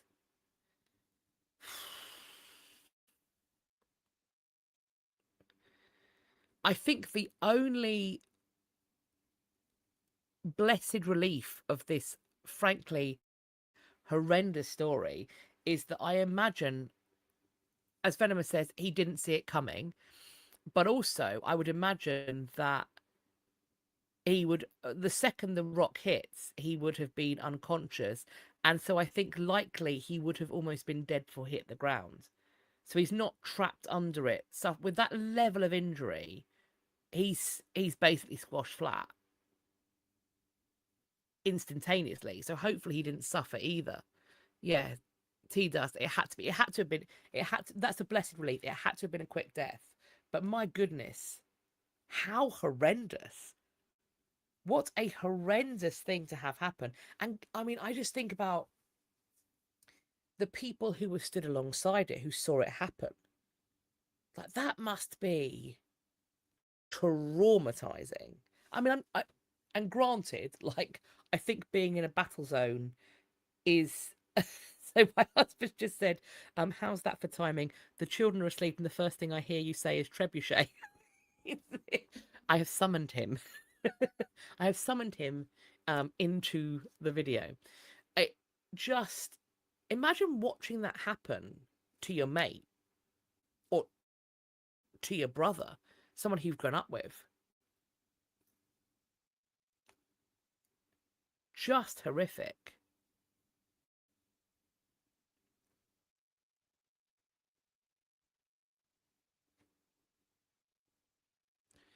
I'll just scroll back up. Oh, Marianne, that's so sad. I'm so sorry about what happened to your nephew. And that's the thing is, people don't take things like, some people don't take rock slides seriously. Like when they're driving around. When we were down in Dorset for the summer holidays, we went to near Lyme Regis to go fossil hunting, so the kids could find some dinosaur. We got like a little pick and stuff, and we went down, and the kids having a great time. They had goggles on. Far too many people were ignoring the warning signs about not getting too close to the cliff edges. Like that, there can be rock slides. They can come down on you before you even know it's happening. Like, pay attention to the signs. But I'm so sorry about your nephew. How sad.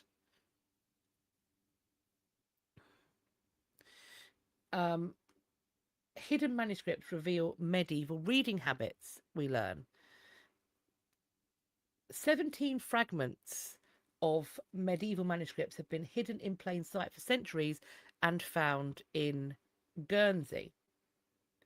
This offers insight into the island's early literary culture. And it suggests that late medieval Guernsey was home to keen readers who were reading in French and rather than English.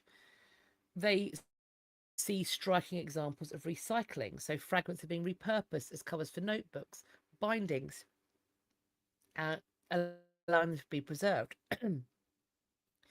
This discovery transforms what we can now say about Guernsey's medieval manuscript culture. Although until now there have been virtually no evidence for libraries, collections of books or literary culture on the island during this period, this is, of course, now changing. The discovery has found books of several kinds. Scholastic, liturgical, and literary were available on the island. These fragments were found in the island's archives and His Majesty's Griefer's strong room. They were identified by the archive team working along Aitken and the manuscript expert Dr. David Rundle from the University of Kent. Taken together, these fragments give an unprecedented glimpse into Guernsey's medieval past, which is not only very exciting for the island's archives and institution, but also for these scholars as medievalists.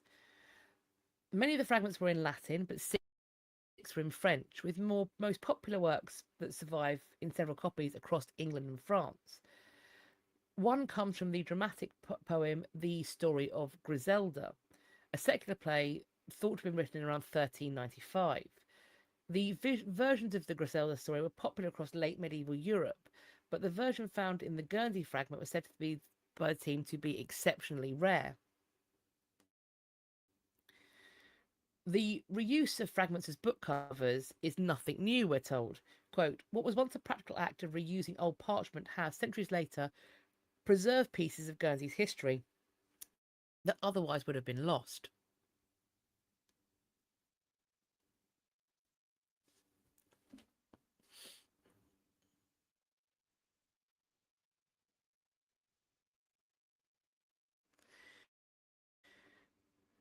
A stone from Henry VIII's long-lost Sandown Castle was reused in Dover Castle, a study has found. I'm going to go on the hunt for that because I'm going to be at Dover this weekend. I'm very excited. So, this was reused during Victorian work at Dover Castle. Dr. Christopher Moore, who is a research fellow at the University of Kent, has traced masonry from Sandown Castle to an 1883 to 84 extension at Constable's Gate. And he reached this finding by comparing old records with features in the surviving buildings. The research was carried out with help from English Heritage as a new chapter to the history of Dover Castle, showing how parts of the Tudor fort survived long after Sandown Castle itself had been lost. This is one of 3 coastal forts known as Castles of the Downs. Henry VIII ordered their construction in 1539 to 40 as part of the defences along the coast. Walmer is another castle from the group, and that still stands today. In the 19th century, coastal erosion has a real damaging effect on Sandown, and the castle is abandoned and then largely demolished.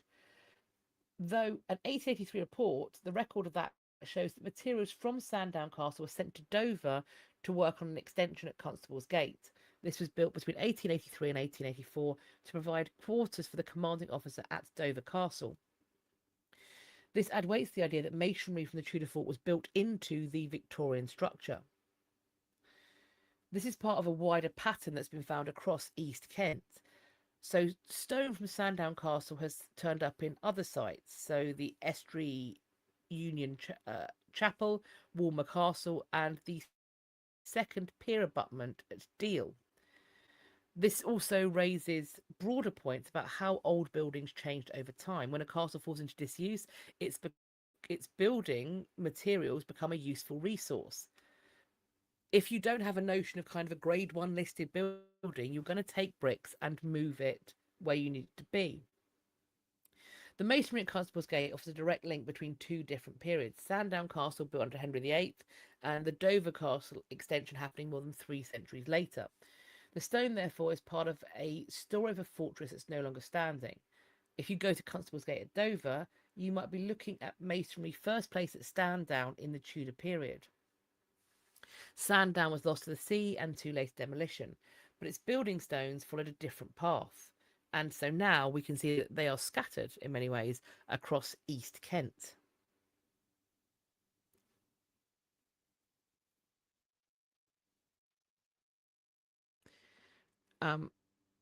Mama Diana, it would be so cool to be within driving distance of all of these ancient castles. I mean, a lot of people complain about living in London, and it's not perfect. It's a very expensive city to live in.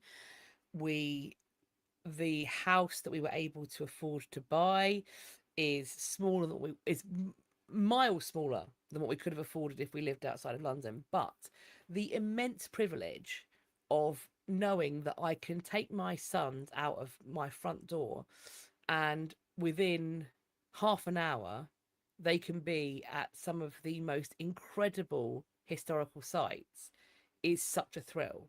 The fact that we can pop into the Tower of London for a morning. I can go and take them to the Golden Hind. I can show them the Roman Wall. I can take them to the Globe Theatre and to art galleries and to, if we want to go a little bit further afield across London for us, because it's in West London, it's over in the Surrey. If we want to go to Hampton Court, it's very, very possible to go and do those things. And for me, that does make up for it. It is such a thrill. It's such a privilege to live in this sort of distance. And, you know, I can get to Dover Castle in about an hour and 20, traffic dependent. So that's another thing. So the other places that we want to go, it's all commutable. It's all drivable. So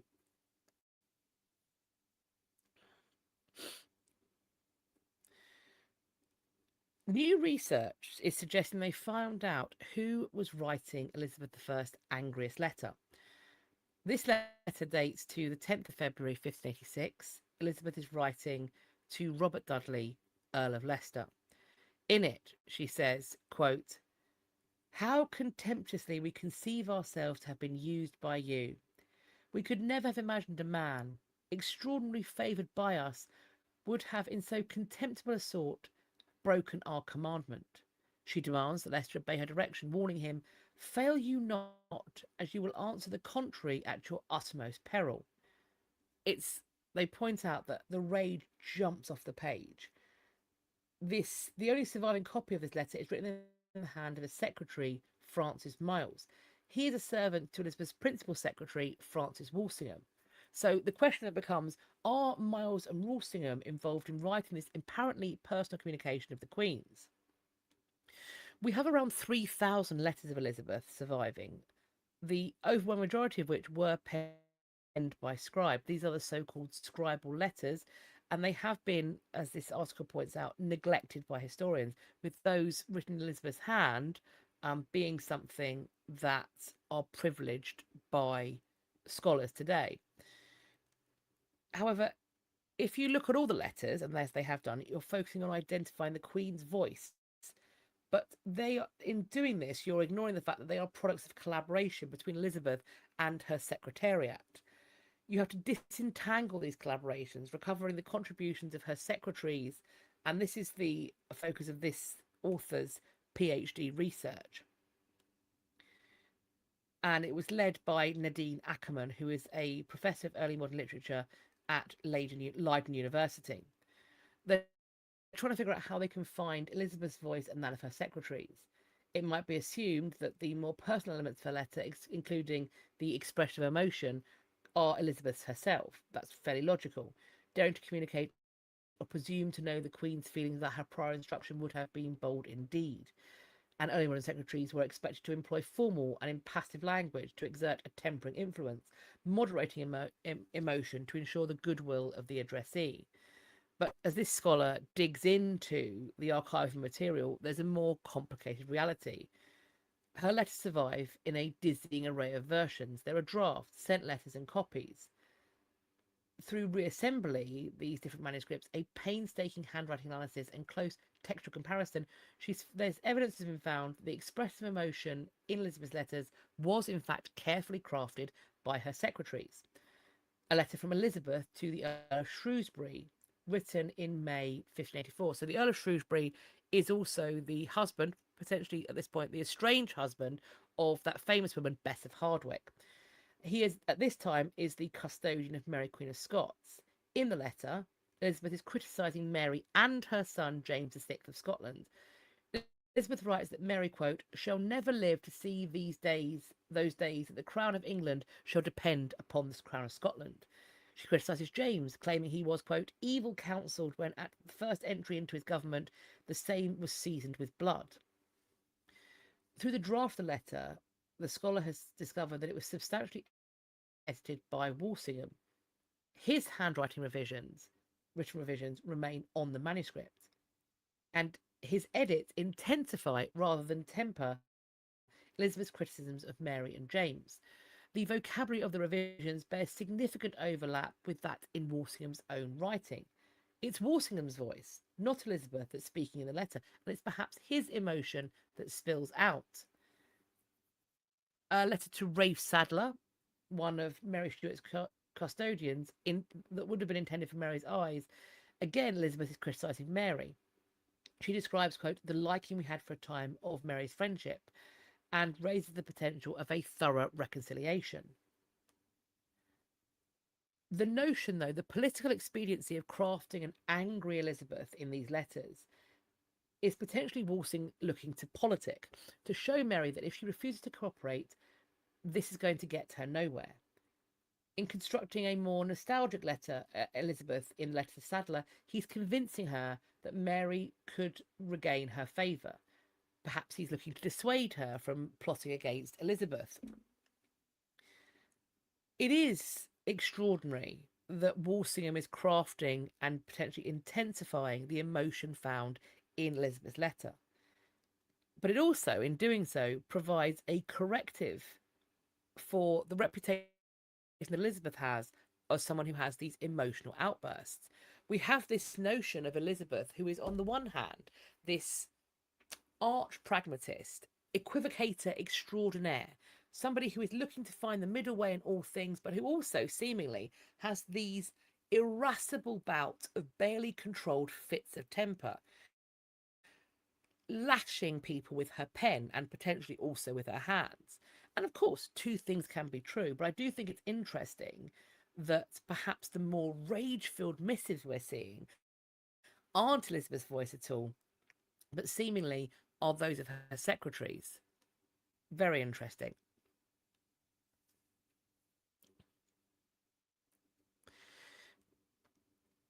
Extremely rare 17th century drawings are astonishingly well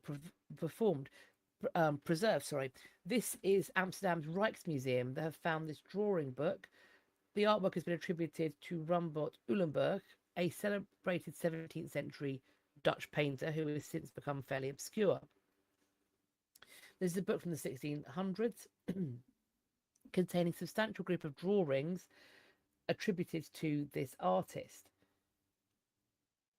There is a 3-month-long exhibition of the 17th century book, which was made possible by the Van Eegen family, which has a long history of arts-related philanthropy. Oh, Estragnasi said they would love to read that dissertation.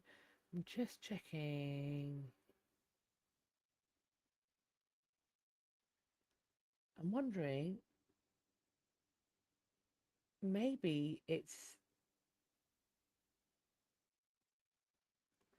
I mean, I would recommend checking out this website because there are some hot links. And I'm wondering if the PhD thesis either wasn't embargoed or has been published as a monograph, because I can see that there are some hot links in this. So perhaps that's what's going on. Bama Diana, thank you so much for the jewels. I appreciate it greatly. Continuing on here. These are really cool sketches, but the exact purpose of this drawing book remains uncertain, and they're not sure how it came into the possession of the family that allowed it to go on display. So a lot of questions as to what's going on there. But the images are incredibly detailed and beautiful. And this exhibition is the first time that this book's been on view since 1935. At that point, it was exhibited in Amsterdam's now defunct Museum Fodor. It's hoped the historians can study the illustrations to expand the modern understanding of the artist's life, his techniques, and his workshop. Museum press materials say that the book's significance stems in part from the fact that it has remained entirely intact. So that's cool. Have they found Kent's Excalibur? A 200-year-old sword was found sticking out of a castle lake when hot weather caused water levels to plummet. Fallen branches were cleared from the edge on Thursday, and they found this weapon, which the castle curator said could be a Victorian bandsman's sword from the early 1800s. It's a curved blade that's chipped and rusted, with a gilded, possibly brass hilt featuring a lion on the end. So it potentially dates any point of time from the 1800s onwards. So it could even have been there when troops were stationed there during World War II. It could have been the Stretfield family who originally lived there in the 1800s. So there's plenty of different theories to investigate and try and figure out what's going on. This is all happening because, of course, there is a drought going on. I'll be honest, I would rather we had more rainfall, but the sword is very cool too. We're hopping back to Pompeii. I put this in new news because this is pretty cool. Giant lobsters are taking over the ancient city of Pompeii. So it's a pop art installation. 30 sculptures from the artist Philip Colbert. It's the first contemporary sculpture exhibition to land in Pompeii in 3 decades. So if you're going to Pompeii, you're going to see a bunch of costumed crustaceans. There are these lobster sculptures installed in the remains of the Roman city. And as you can see, you've got one that's in a column here, one that's got the Colosseum around its neck, um, one that's got a sword and a shield. There's ancient sea creatures, so they connect to the mosaic, etc. This isn't the first time that these lobsters have been in Italy. In 2022, in Venice, his giant floating lobster installation was placed on a barge in the Giudecca Canal, and it marked the beginning of an effort to release 7,777 actual lobsters back into the wild. And then in 2024, his House of the Lobster exhibition explored the famed Pompeii mosaic with sculptures and installations at the National Archaeological Museum of Naples. And then he did an open air lobster metropolis in Sicily. This exhibition, which opened July 27th, is going to run through to November. If you're going to Pompeii, send pics. I agree with you, Wheezy. It's cool and it's quirky. And you know what? Great photo ops, because you know it's not going to be there forever. You know it's going to place your trip to Pompeii in a very clear, defined moment. So if you're in Pompeii between now and November, do make sure you get a picture of yourself with one of these sculptures, and why not send it over? Maybe I can bang a few of them up in the updates if you're going. This is also fun. An 11-year-old boy in a small Midwestern town is just become the Guinness World Record holder for being the youngest museum curator. He's been collecting specimens for 4 years. As they point out, it's not uncommon for a 9-year-old child, or indeed a 5-year-old child, as my son will make it clear, to love dinosaurs. But it is quite rare for someone to have opened a museum dedicated to fossils and natural history. Come on, we all need a new Mary Anning. Alison Taylor is now 11, and he was recently awarded the Guinness World Record for being the youngest male curator of a museum, the first ever to hold the title. He opened the Cambridge Natural History Museum in Cambridge, Illinois, on the 10th of August 2024. He was just 9 years and 340 days old. He'd been thinking about the museum for years.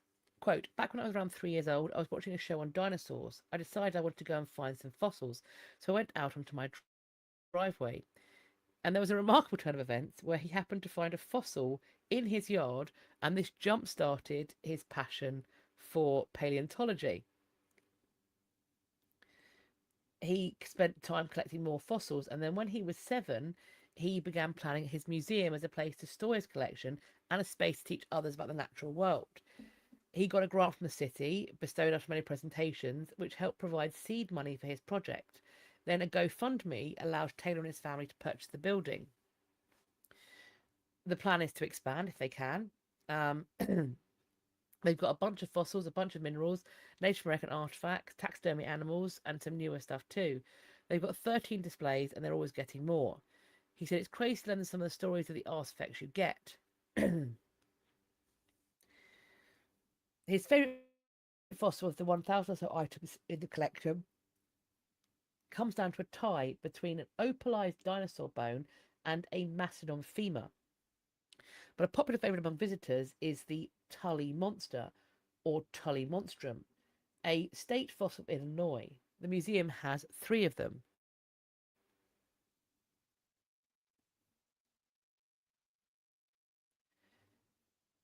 Taylor also delivers presentations to local school groups, both at his museum and on the road. That's so cool.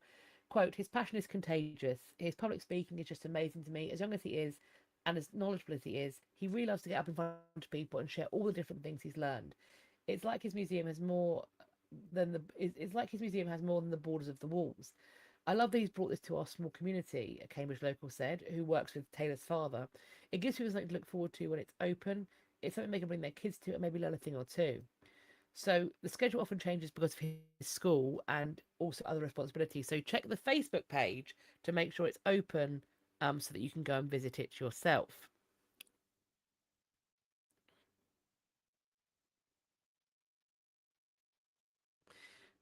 Jessie said the League of Extraordinary Future Archaeologists. Exactly. The kids are going to be all right, I think. I think the kids are going to be all right. Colorado crafter. I found a fossil on the beach when I was a kid and it blew my mind. Yeah, I mean, it was really fun. My cousin actually found some fossils for my kids to bring home, and they were very excited by that. And you said it was off the west coast of Canada. My understanding is that it's like quite Canada's good for dinosaurs and fossils. My understanding. Excellent. 31 medieval manuscripts from the Czech National Library are now available online. So I'm sharing this with you. All of the links to where you can go and check them out will be in the article that you will find at number 25 in the description box. But just let's take a moment to appreciate how gorgeous these images are. Look at them. Look at these manuscript images. I have to say I'm particularly taken by the top one, where it's a two-headed bird riding some kind of lizard. Oh, my husband's asked for one to drink. Yes, I do, please. Can you bring it to me? Could you open it first and bring it in? Thank you. You're a scholar and a gentleman. These are brilliant, and they look like they're incredible things to check through. So do head over to the website, and there's loads of links that you can go and check. So hopefully that will be fun for you. Snudpuckle, they are amazing. There's something about illuminated manuscripts, and obviously it is within my period of studying history, but I'm an early modernist by trade, so it's a lot more printed stuff in my time. But there's something about illumination, particularly on vellum. It just feels magical to me. The knowledge I have about the price, the cost of a single sheet of vellum, first and foremost, but then the material. So these really vibrant, bright colors. So when you're seeing a green on an illuminated medieval manuscript, that's probably malachite. When you're seeing a blue, a very bright blue, it might be woad, but it's more likely that it's lapis lazuli or lazuli. These manuscripts, they represent and speak to the networks of international trading that are going on. And I just think it's really important to remember that. And I think that's a really great way of showing that as well.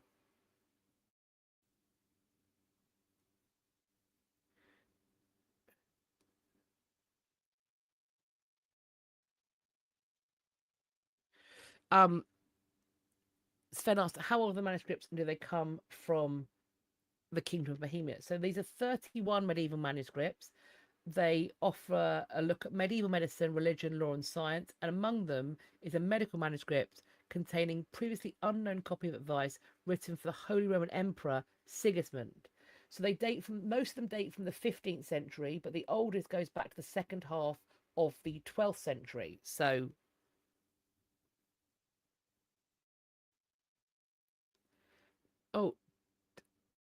T Dust says that I would enjoy the weird medieval guys, How to Live, Laugh, Love, and Die. I haven't heard of that. That sounds super fun. That sounds super fun. How cool. Love that.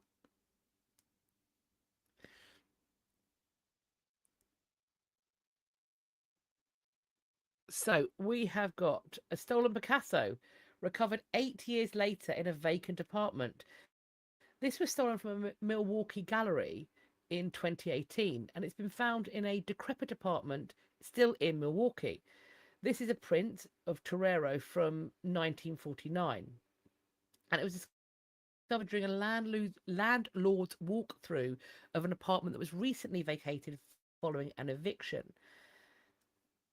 Hoping to offset the lost rent by flipping the property of the evicted tenant. He combs through the apartment's valuables, and this is what he finds. Oh, you'd feel a bit sweaty, wouldn't you? It's an aquatint on rice paper, and it was certainly hard for the landlord to miss. An art appraiser, Bill DeLind, was one of two witnesses to the initial 2018 heist. It was a regular work day. He and his business partner noticed the print, which was then valued at $35,000 to $50,000, and displayed on consignment, had vanished sometime between 11:30 a.m. and 2 p.m. According to him, it, quote, just walked off the wall. They investigated the theft. They couldn't find any suspects, and they accepted that they weren't going to see it again. DeLynn told the Washington Post, quote, this is a baby. This is a very personal front when it was taken, and it's now a very personal coming back. A spokesperson for the Milwaukee Police Department told the Post that investigators are determining the rightful owner of the print, which is currently in the possession of insurers. We shall see.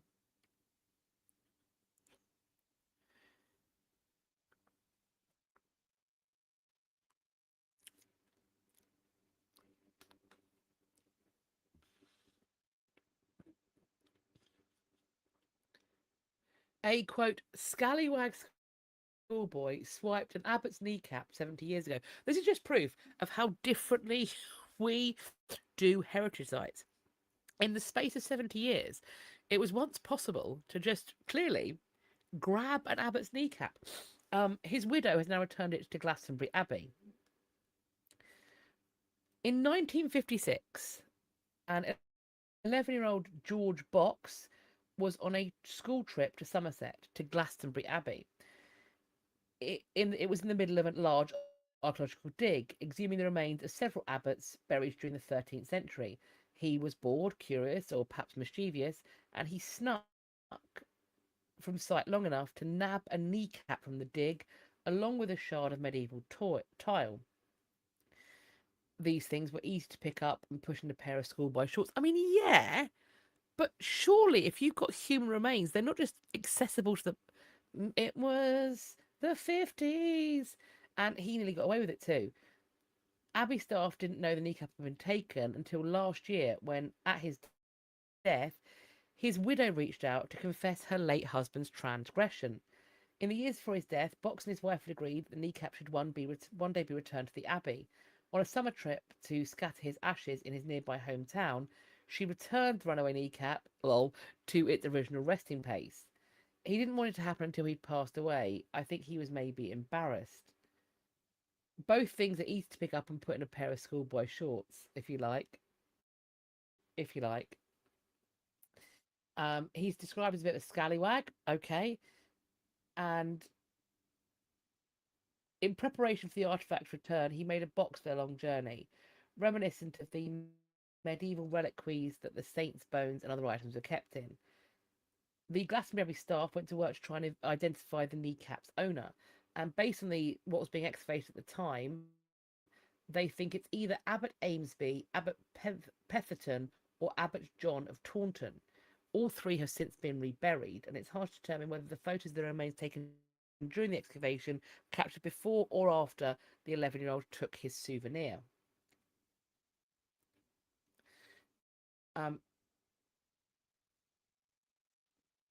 So the provenance of the kneecap has now become its own interesting piece of Abbey lore. Glastonbury Abbey was built in the 7th century CE, expanded by the 10th, and became England's wealthiest monastery by the turn of the millennium.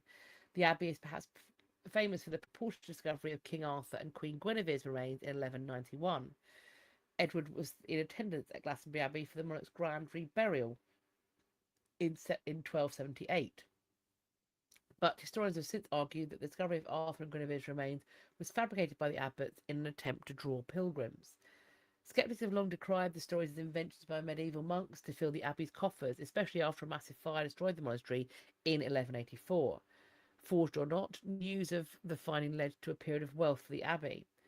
The kneecap and the tilepiece are now on display in the Glastonbury Abbey Museum, and it's on public view for visitors alongside other artefacts excavated at the site.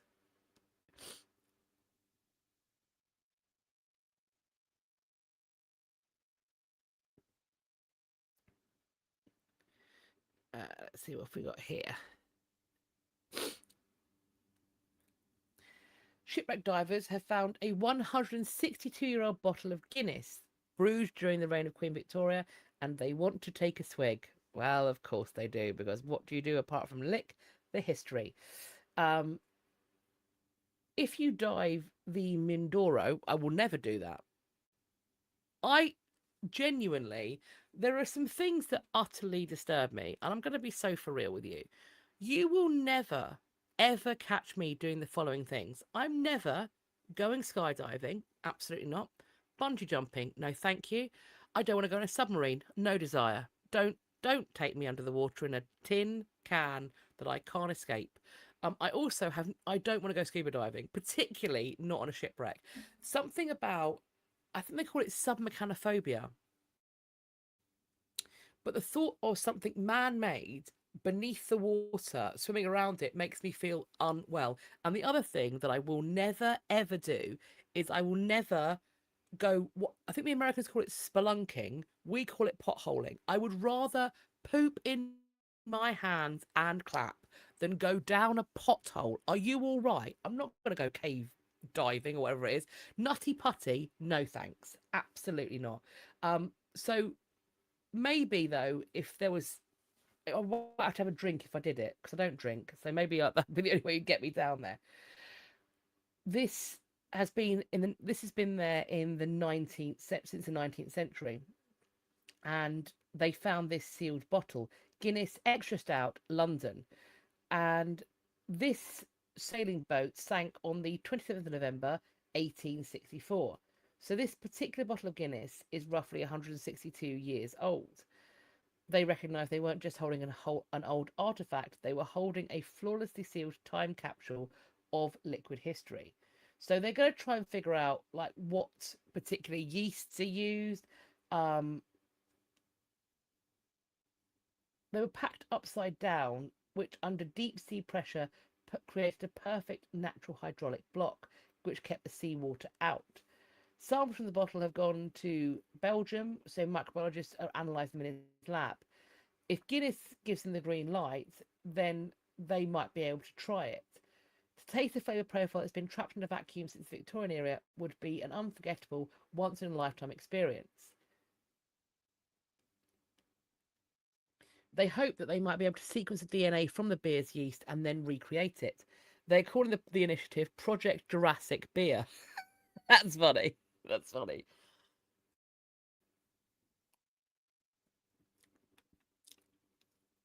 So, Guinness was founded in Ireland in 1759.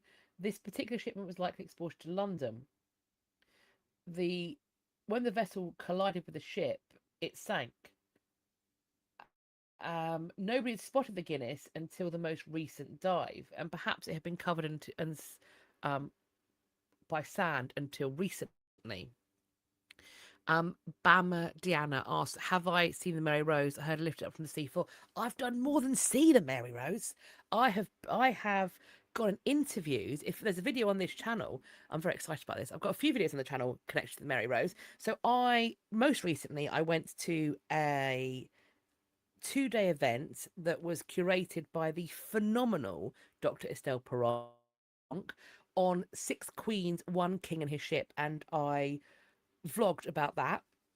I also got the chance to go down to the Mary Rose and have an interview and a vlog with some of the curators and staff there, including the wonderful Alex, who in fact was one of the divers excavating the Mary Rose when it came up. So she was there, part of the team that helped to raise it from the Solent. So the Mary Rose is a very particular and special place in my heart, and I hope that in the future I'll be able to do more with the Mary Rose to support it, because as I made clear when I was at the event in the video, it doesn't receive government funding. It's ticket sales and memberships and people going.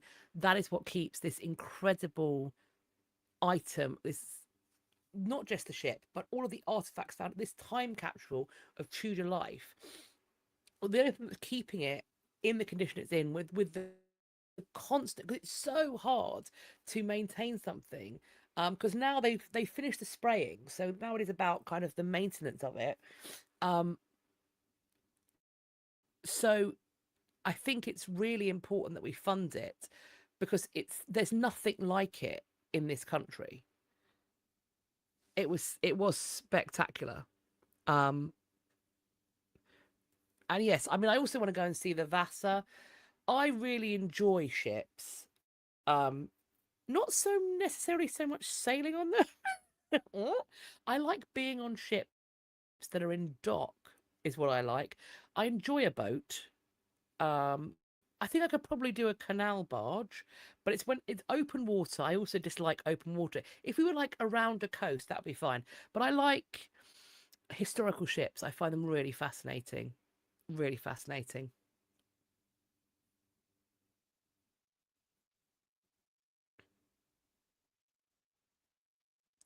So yes, I don't know if I drink. I mean, I wouldn't drink Guinness anyway because I don't drink alcohol.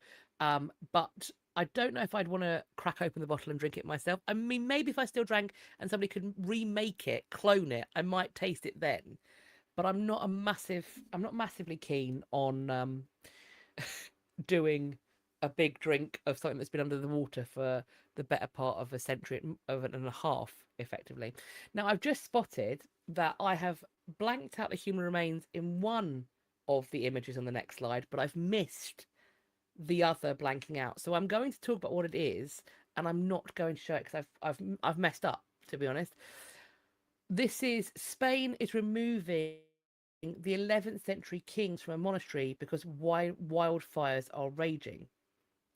Three kings who ruled the Aragon region in the 11th century, their remains have been threatened by wildfire. They were in the Provincial Museum of Huesca, which is located 50 miles south of the monastery. That's where they've been taken for their protection until conditions improve, and then presumably they're going to go back. Wildfires have been raging for this is August 14th. They've been raging since the Monday before that. And they began moving to the 10th century San Jose de Pena Monastery late on Thursday. And so it was concerned that it might be engulfed in flames, has prompted the remains to be moved. So the rescue team has been praised for their bravery. The wildfire had intensified earlier on the Thursday, fueled by higher temperatures and strong winds. It burned more than 9,000 hectares and forced the evacuation of 16 towns. The monastery, though, has remained unharmed. There's a much larger wildfire in southern Spain, which has so far burned 31,000 hectares and led to the evacuation of 700 people. So that is the story. It will be slide 29 for us. So if you want to see the full story with the human remains involved, it will be slides 29, but I'm going to just have to skip over it very quickly now. So you may see it on screen, and you'll see that I've half obscured it, but I missed the second image. Not great. Okay, there we go. We're on to ding dongs now, pals. So that was our last new news, the one I had to skip over, and it's now ding dongs. More than 200 golden Mozart statues were stolen from Salzburg a few months after the composer's 270th birthday. As part of a year-long celebration of Wolfgang Amadeus Mozart's 270th birthday, his hometown did a sprawling public tribute to their beloved composer. 320 miniature golden statues featuring the musician and his favourite pup, as in doggy, Pimperel. With Mozart had a reputation for flair and a distaste for authority, so he probably would have got a chuckle out of what happened next. Within hours of the installation being debuted, at least two statuettes were stolen.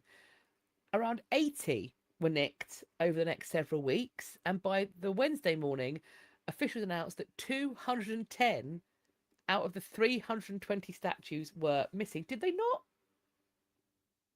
glue them down properly? I mean, I suppose if where there's a will, there's a way. If people would unscrew, a ton of metal, they'll do anything, won't they?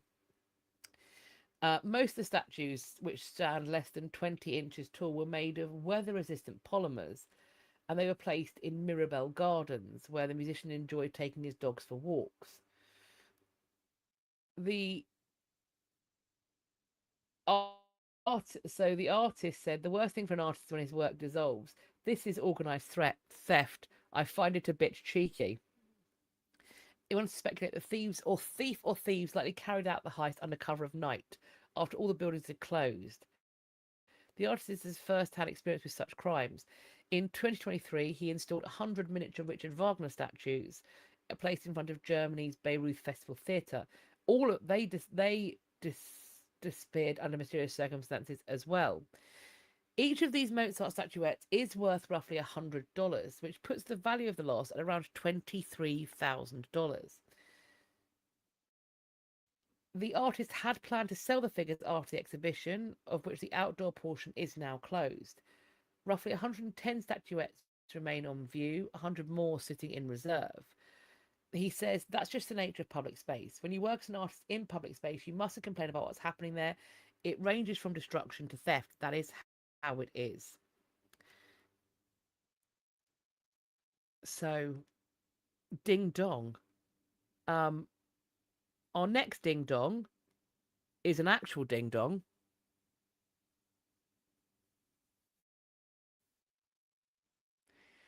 Archaeologists in England, preparing for a road construction, have unearthed a Roman-era fingernail cleaner with a handle shaped like a penis. Because that's what I want when I am cleaning the dirt out from underneath my nails, is to be holding a tiny erect phallus. The article says England has such a long, diverse human history that archaeologists never know what they might find once they start digging. Case in point, researchers recently unearthed a Roman-era nail cleaner with a handle shaped unmistakably like male genitalia. It's made of copper. The penis-topped nail cleaner likely dates to the Roman period. The body of the tool consists of flat, straight, two-pronged blade that would be used to, they think, remove dirt from under the fingernails. The phallic handle has a small loop, which probably allowed the owner to thread it onto a strap or a thin rope for optimal on-the-go utility. Because when I've got my knob-shaped nail cleaner, I want to put it on a string and tie it to my belt. This isn't the first time they've unearthed such an object. They've also found similar in Gloucestershire, Leicestershire, and Lincolnshire, but this might be the finest known example. We might giggle today at the use of the penis tip tool, but it was probably something far more meaningful when it was originally used, because the Romans viewed the phallus as a symbol of good luck, a way to ward off misfortune and bad things in general. Okay. Okay. We know that both the way in which Romans have written about the phallus, relative ritual religion, as well as the symbols they've encountered by archaeologists. There are dozens of penises all over Hadrian's Wall. Yes, it would make a good birthday gift. Or, I mean, we need to bring this back for hen dos, or what do you call them? What do they call them? It's a stag party for stags and hens in the UK, bachelorette party in the US, and we need to bring them back. I mean, we've got penis dealy boppers, we've got penis straws, penis glow in the dark necklaces. I think what better than a cock-shaped manicure kit for the bride to be? Just a series. Nail clippers for the lady, a penis and testicles on your nail clippers. Oh, a nail cleaner. Here's one with a knob on it. Oh, did you want some nail scissors? Well, they will be in the shape of a penis and testicles.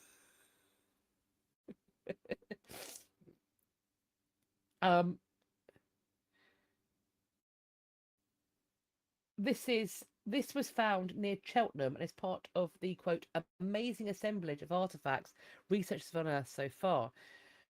There are many more things that have been found. A copper alloy belt buckle. No sign of a penis on that, I don't think.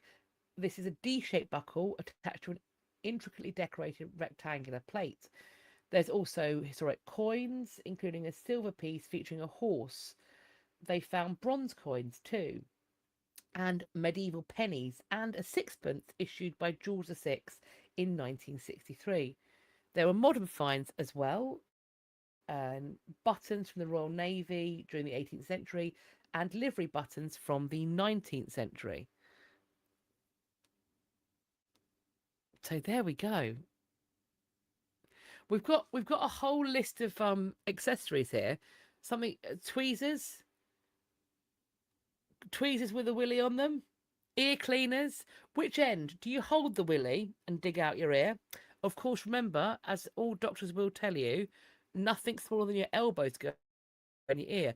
Although, how you know what smaller, because if you can't fit your elbow in your ear because you don't bend that way, so how do you know? Either way, don't put things in your ears, kids.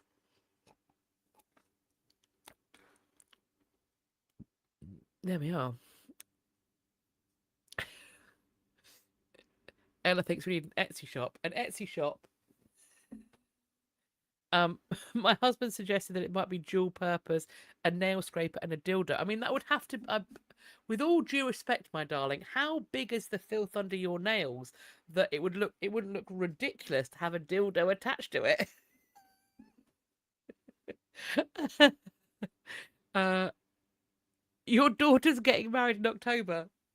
Alert! Alert the penis makers! Everything must have a willy on it at once. Of course, if anybody has ever spent time with a squaddy, then particularly if you've left something out in front of a squaddy, it may get what they like to call cocked, which involves them drawing a cock and balls on it with a Sharpie. It could even be your own face if you fall asleep in front of them. So there we go. Good times. So yes, and there's another ding dong here. This is not penis related. Well, this is someone being a penis rather than a picture of a penis. Thieves staged a lightning raid on a Bronze Age gold in a Spanish museum. Oh, sorry. Clue. What's a squaddy? It's a soldier, but it's a soldier who's not an officer. So it's like the first rung of soldiering, if that makes sense. So I don't believe they have they haven't achieved, they haven't been promoted into a rank, if you will.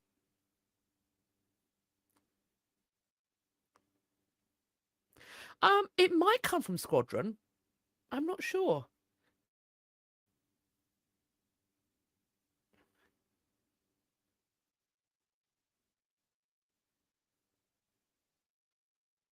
Yeah, maybe like a private. Yeah, maybe. I'm not 100% sure on that. Um, I just know they're not officers. That's. I mean, I don't know a lot about the military. I just know that that squaddies. There's squaddies and there's officers. So thieves raided the treasures of Villena. This is one of the greatest Bronze Age gold collections. This is 50 plus, mainly gold objects that were in the Spanish town of Villela, and it lasted just a few minutes. The alarm went off at 5:20 a.m. By 5:24, 4 minutes, the thieves had already left the building. It was very fast, very professional. They've taken most of the treasure.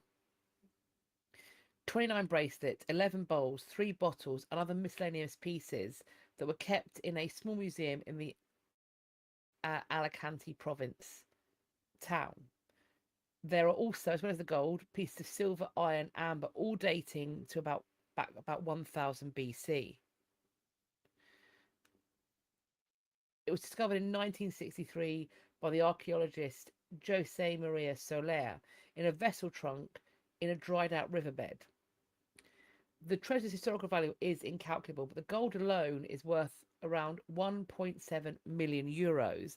That's about 2 million US dollars. So, I mean, the chances of this surviving intact is unlikely. I think this has been probably melted down, I'd imagine. All the security systems were activated, and there'd been no failure by the museum. Shortly before the robbery, another alarm went off in the city sports centre, and police were investigating this was actually a diversion created by the thieves. This, of course, echoes what happened at the Louvre Museum. Of course, that happened in broad daylight, and also 4 works of extraordinary. Oh, my husband's just given the title. It would be the equivalent would be a jarhead. My husband says. So a squaddy is a jarhead in the States, he believes. Apparently, 4 works of extraordinary value by the Renaissance artist Antonella de Messina were stolen from a museum in Sicily. And 2 days earlier, Italian police said they had recovered paintings by Renoir, Cézanne, and Matisse worth over $10.4 million that had been stolen from a museum near Parma. Venomous Kev hasn't got to be a Marine. I think no, because you can have squaddies in the army. Its jarhead is only in the Marines.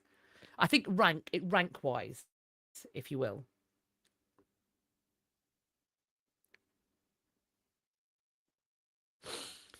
Another ding dong. An Egyptian queen's 673 diamond necklace has been stolen in Vienna in a smash and grab. So police hunt 2 suspects after this 200-carat piece is snatched from an Austrian museum during opening hours. It was on loan to the museum and had once belonged to Egyptian royalty. Pictures of the suspect have been released. The unmasked men bought tickets to the exhibition before shattering the glass of the display case with a hammer during opening hours on Thursday afternoon and making off with a diamond necklace. Officers found out through the city centre, deployed police tracking dogs for the suspects. They think it was a contract job on behalf of a criminal gang. The piece had been snatched from a jewellery exhibition that had been on display since June, featuring more than 300 works by the French designers Van Cleef and Arpels. No one was hurt, but there were several witnesses in the room at the time. A tour plan for the exhibition was cancelled, and the exhibition, which was due to end on the 27th of September, was temporarily closed. This is, of course, again connected to the string of high-profile heists. There seems to be something happening. I'm not saying they're all connected, but maybe one is inspiring the other. Unsure.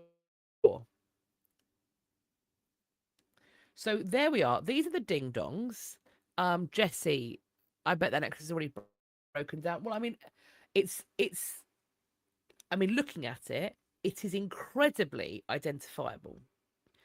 I think that in its current state, it would be too hot to handle.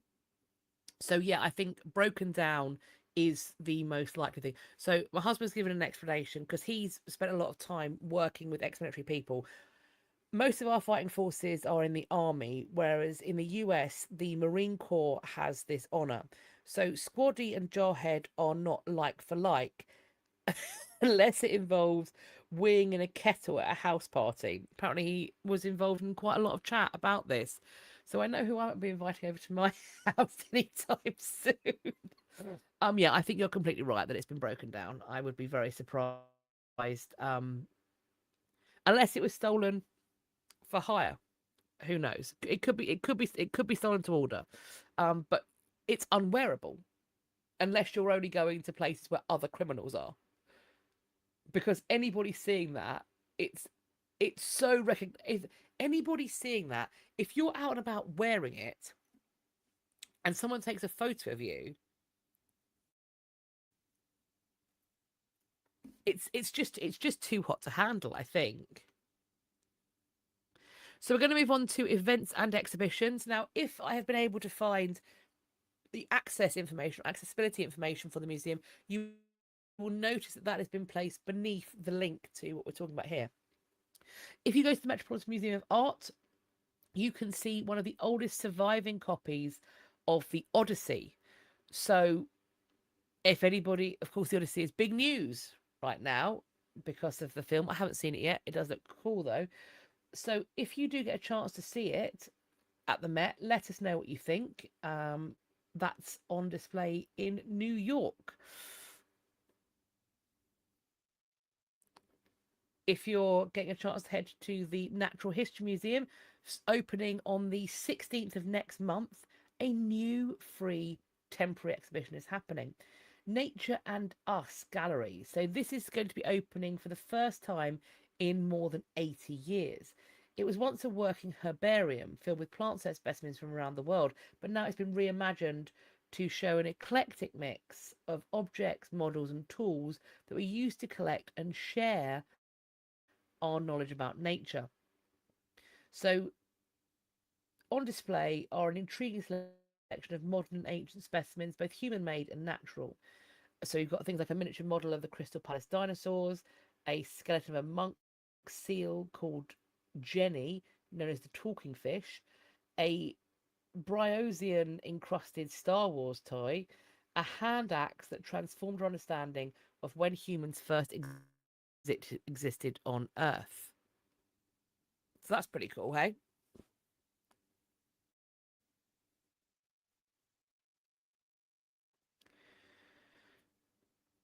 The V&A has got an exhibition, Freddie Mercury Splendid Things. This is a celebration of the superstar in his 80th anniversary year. So there's 8 looks spanning Freddie's iconic career, from music videos to legendary performances. It's free and it's a trail across the museum. So that's opening on the 24th of October 2026. That looks really cool. And last but by no means least, we're going back over to the States, this time to Washington. And this is the Smithsonian Museum of Asian Art. And it's called From the Louvre, Masterpieces of Islamic Art. It opens September 26th and it's going to run until January 18th next year.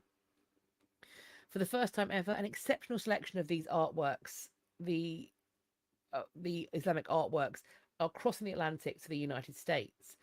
It's a range of objects, including Syrian Egyptian basin inlaid with silver figure, an enigmatic Andalusian bronze lion, a monumental portrait of a Persian king covered with jewels, masterpieces created between the 7th and the 19th century in a vast geographic area that extends from Spain to India. The technical quality and artistic refinement are stunning. I would love it if anybody gets a chance to go and see this, to let me know what you think. I hope it looks beautiful. So let me know what you think of this if you do get a chance to have a look at it. So yes, that is the last of our, let's go here this way. Hello. That's the last of our history news items. Thank you so much for spending this time with me. Thank you for joining me and for all of the chat. I've really enjoyed our conversations, as I always do. And please do keep the news items coming. And I look forward to speaking to you in the next news items that will be at the end of September, by which point everybody in my family, apart from my husband, will have had birthdays and we will have celebrated our wedding anniversary. My husband and I, as of about the middle of September, will have been married for 10 years, although we were together for a number of years before that. So, yes, it's our 10th wedding anniversary coming up, and he somehow is still putting up with me. Man is a saint. He is a scholar and a gentleman. So I will think of something lovely to get for him. Maybe I'll even tell you what I've managed to find. In the meantime, I'm looking forward to chatting in the premiere chats of the videos that I'm going to be putting out on the Fridays and getting back into the swing of it. Schools restarting, education's restarting at the heritage sites. All of that good stuff is happening. So it's going to be busy, busy, busy, going to hit the ground running. Jessie said, isn't 10 diamond? Diamond can't be 10. No, diamond Jubilee can't be 10 years. 25? I don't, I mean, he maybe, I wouldn't put it past him. He is a man of many skills and many talents, and possibly may also be a spy. Because that man claims, and he's watching this, I'm going to say it because he knows I'm going to say it. That man claims that he cannot speak languages that I have seen him. I have seen him not only speak, but on occasion answer emails in. So I think that that speaks to a person who can, in fact, um, speak multiple languages. He is a polyglot, my husband, and he picks up languages with a almost savant-like quality. We were in Budapest for I think all of about 5 hours before he had picked up enough Hungarian to be able to order coffee and cake in a cafe. So um Brian Valco says Bond Casimir is getting started now. Actually, he does have a passing resemblance. One of the people that he has a passing resemblance for is not a Bond, but it is a Bond villain. He does have a passing resemblance for Matthew Amalric. That is one of his doppelgangers. So he he looks more like a Bond villain, um, in the best possible way. Who wants Bond when you can have a bad guy? I think. Is he also suave? He's incredibly suave. It's the suavest man ever. He's so suave. I married him. I trapped that man. Locked him down. I did. God bless him. So yes, tin or aluminium for the 10th wedding anniversary. Tin or aluminium? Maybe I'll get him a selection of knives. He likes to cook. Blades. I'll just buy him blades. um, not that I'm biased. No, I'm not. I'm not at all biased. I have a praiser's eye for all things. He's a very good man. We shall. I'm very happy that we've been married 10 years. Many more to come, I hope. Did I keep him in my basement in Brighton? Well, I did meet him in Brighton, but it was in a pub, not in a basement. The day we met, he walked into a bar that I was working in. I'll be honest with you, I was a terrible barmaid. Never a good barmaid. I was quite good at moving kegs. Anything that required like heavy lifting, happy to do that. But you were lucky if you ordered more than one kind of beer. You were lucky if you got what you ordered. Because I just was like, well, that's fine. And I do think they probably only kept me around because I was prepared to vault the bar and finish a fight. So they didn't have to always have security. It was a fairly rough pub that I used to work in. And so he came in with his mate from work, and I immediately thought, I'm going to have that one. And I did. He walked through the bar, and I went, I'm having him. And we met in the March, and we were renting a flat together by the August. So it moved incredibly fast at start. And then we were together for the better part of 8 years before he proposed. So very quick, and then slowed it right down. And then we got married.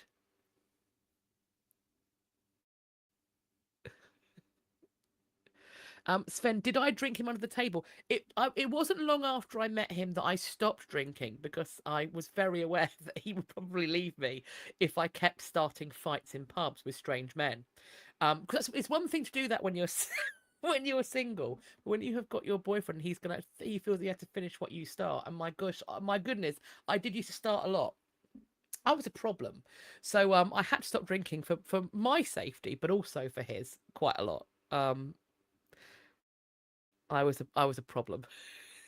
But yeah, so there we go.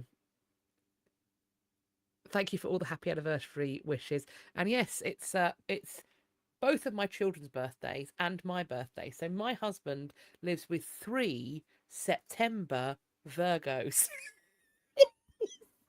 He's so tired. He's so tired. He is an introvert as well. God bless. He lives with 3 September Virgo extroverts. He needs a nap.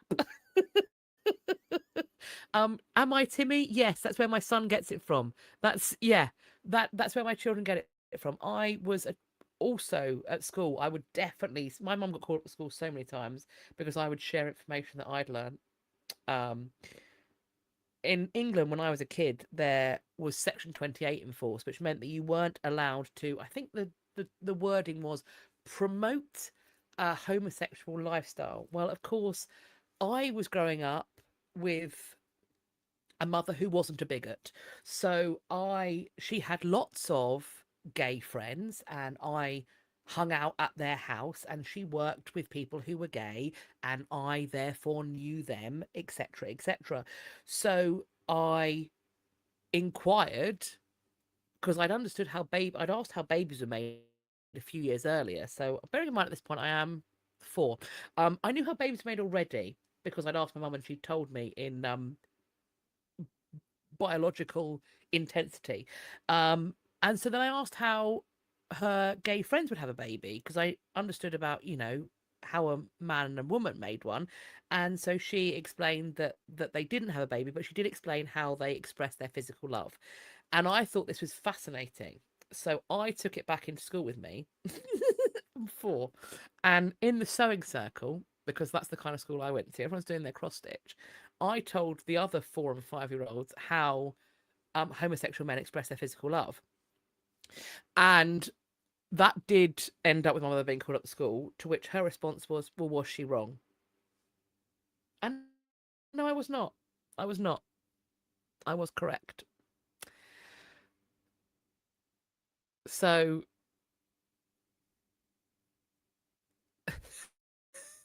I was a Timmy. I was a Timmy.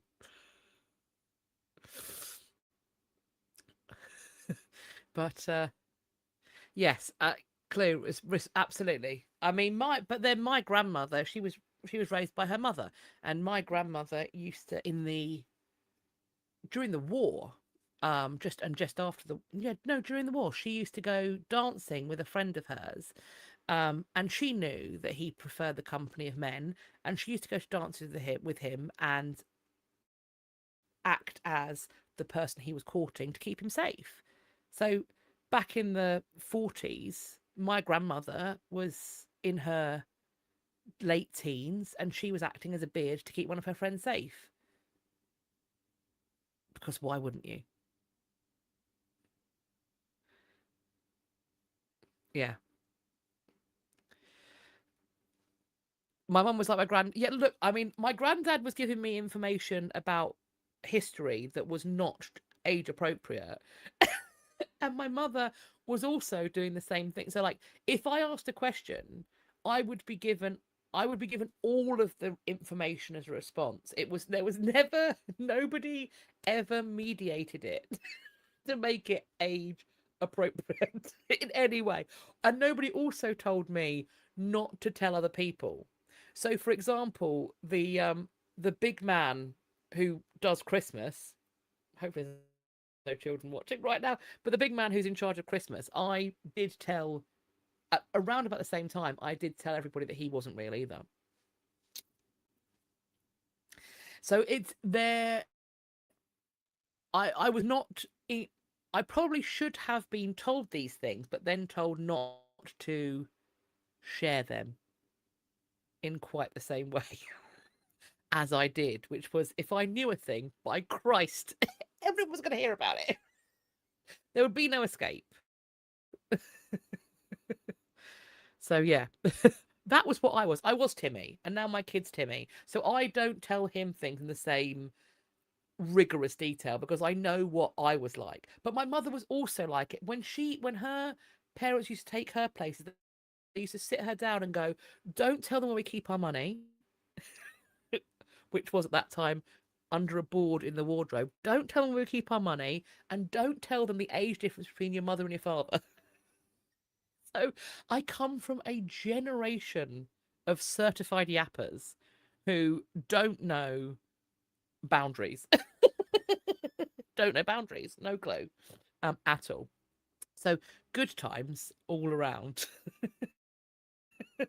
Right, we are coming up for 2.75 hours, friends. I've had a lovely time, and I look forward to speaking to you in the next live, but also in the premiere chats, which are going to be happening on Fridays as usual.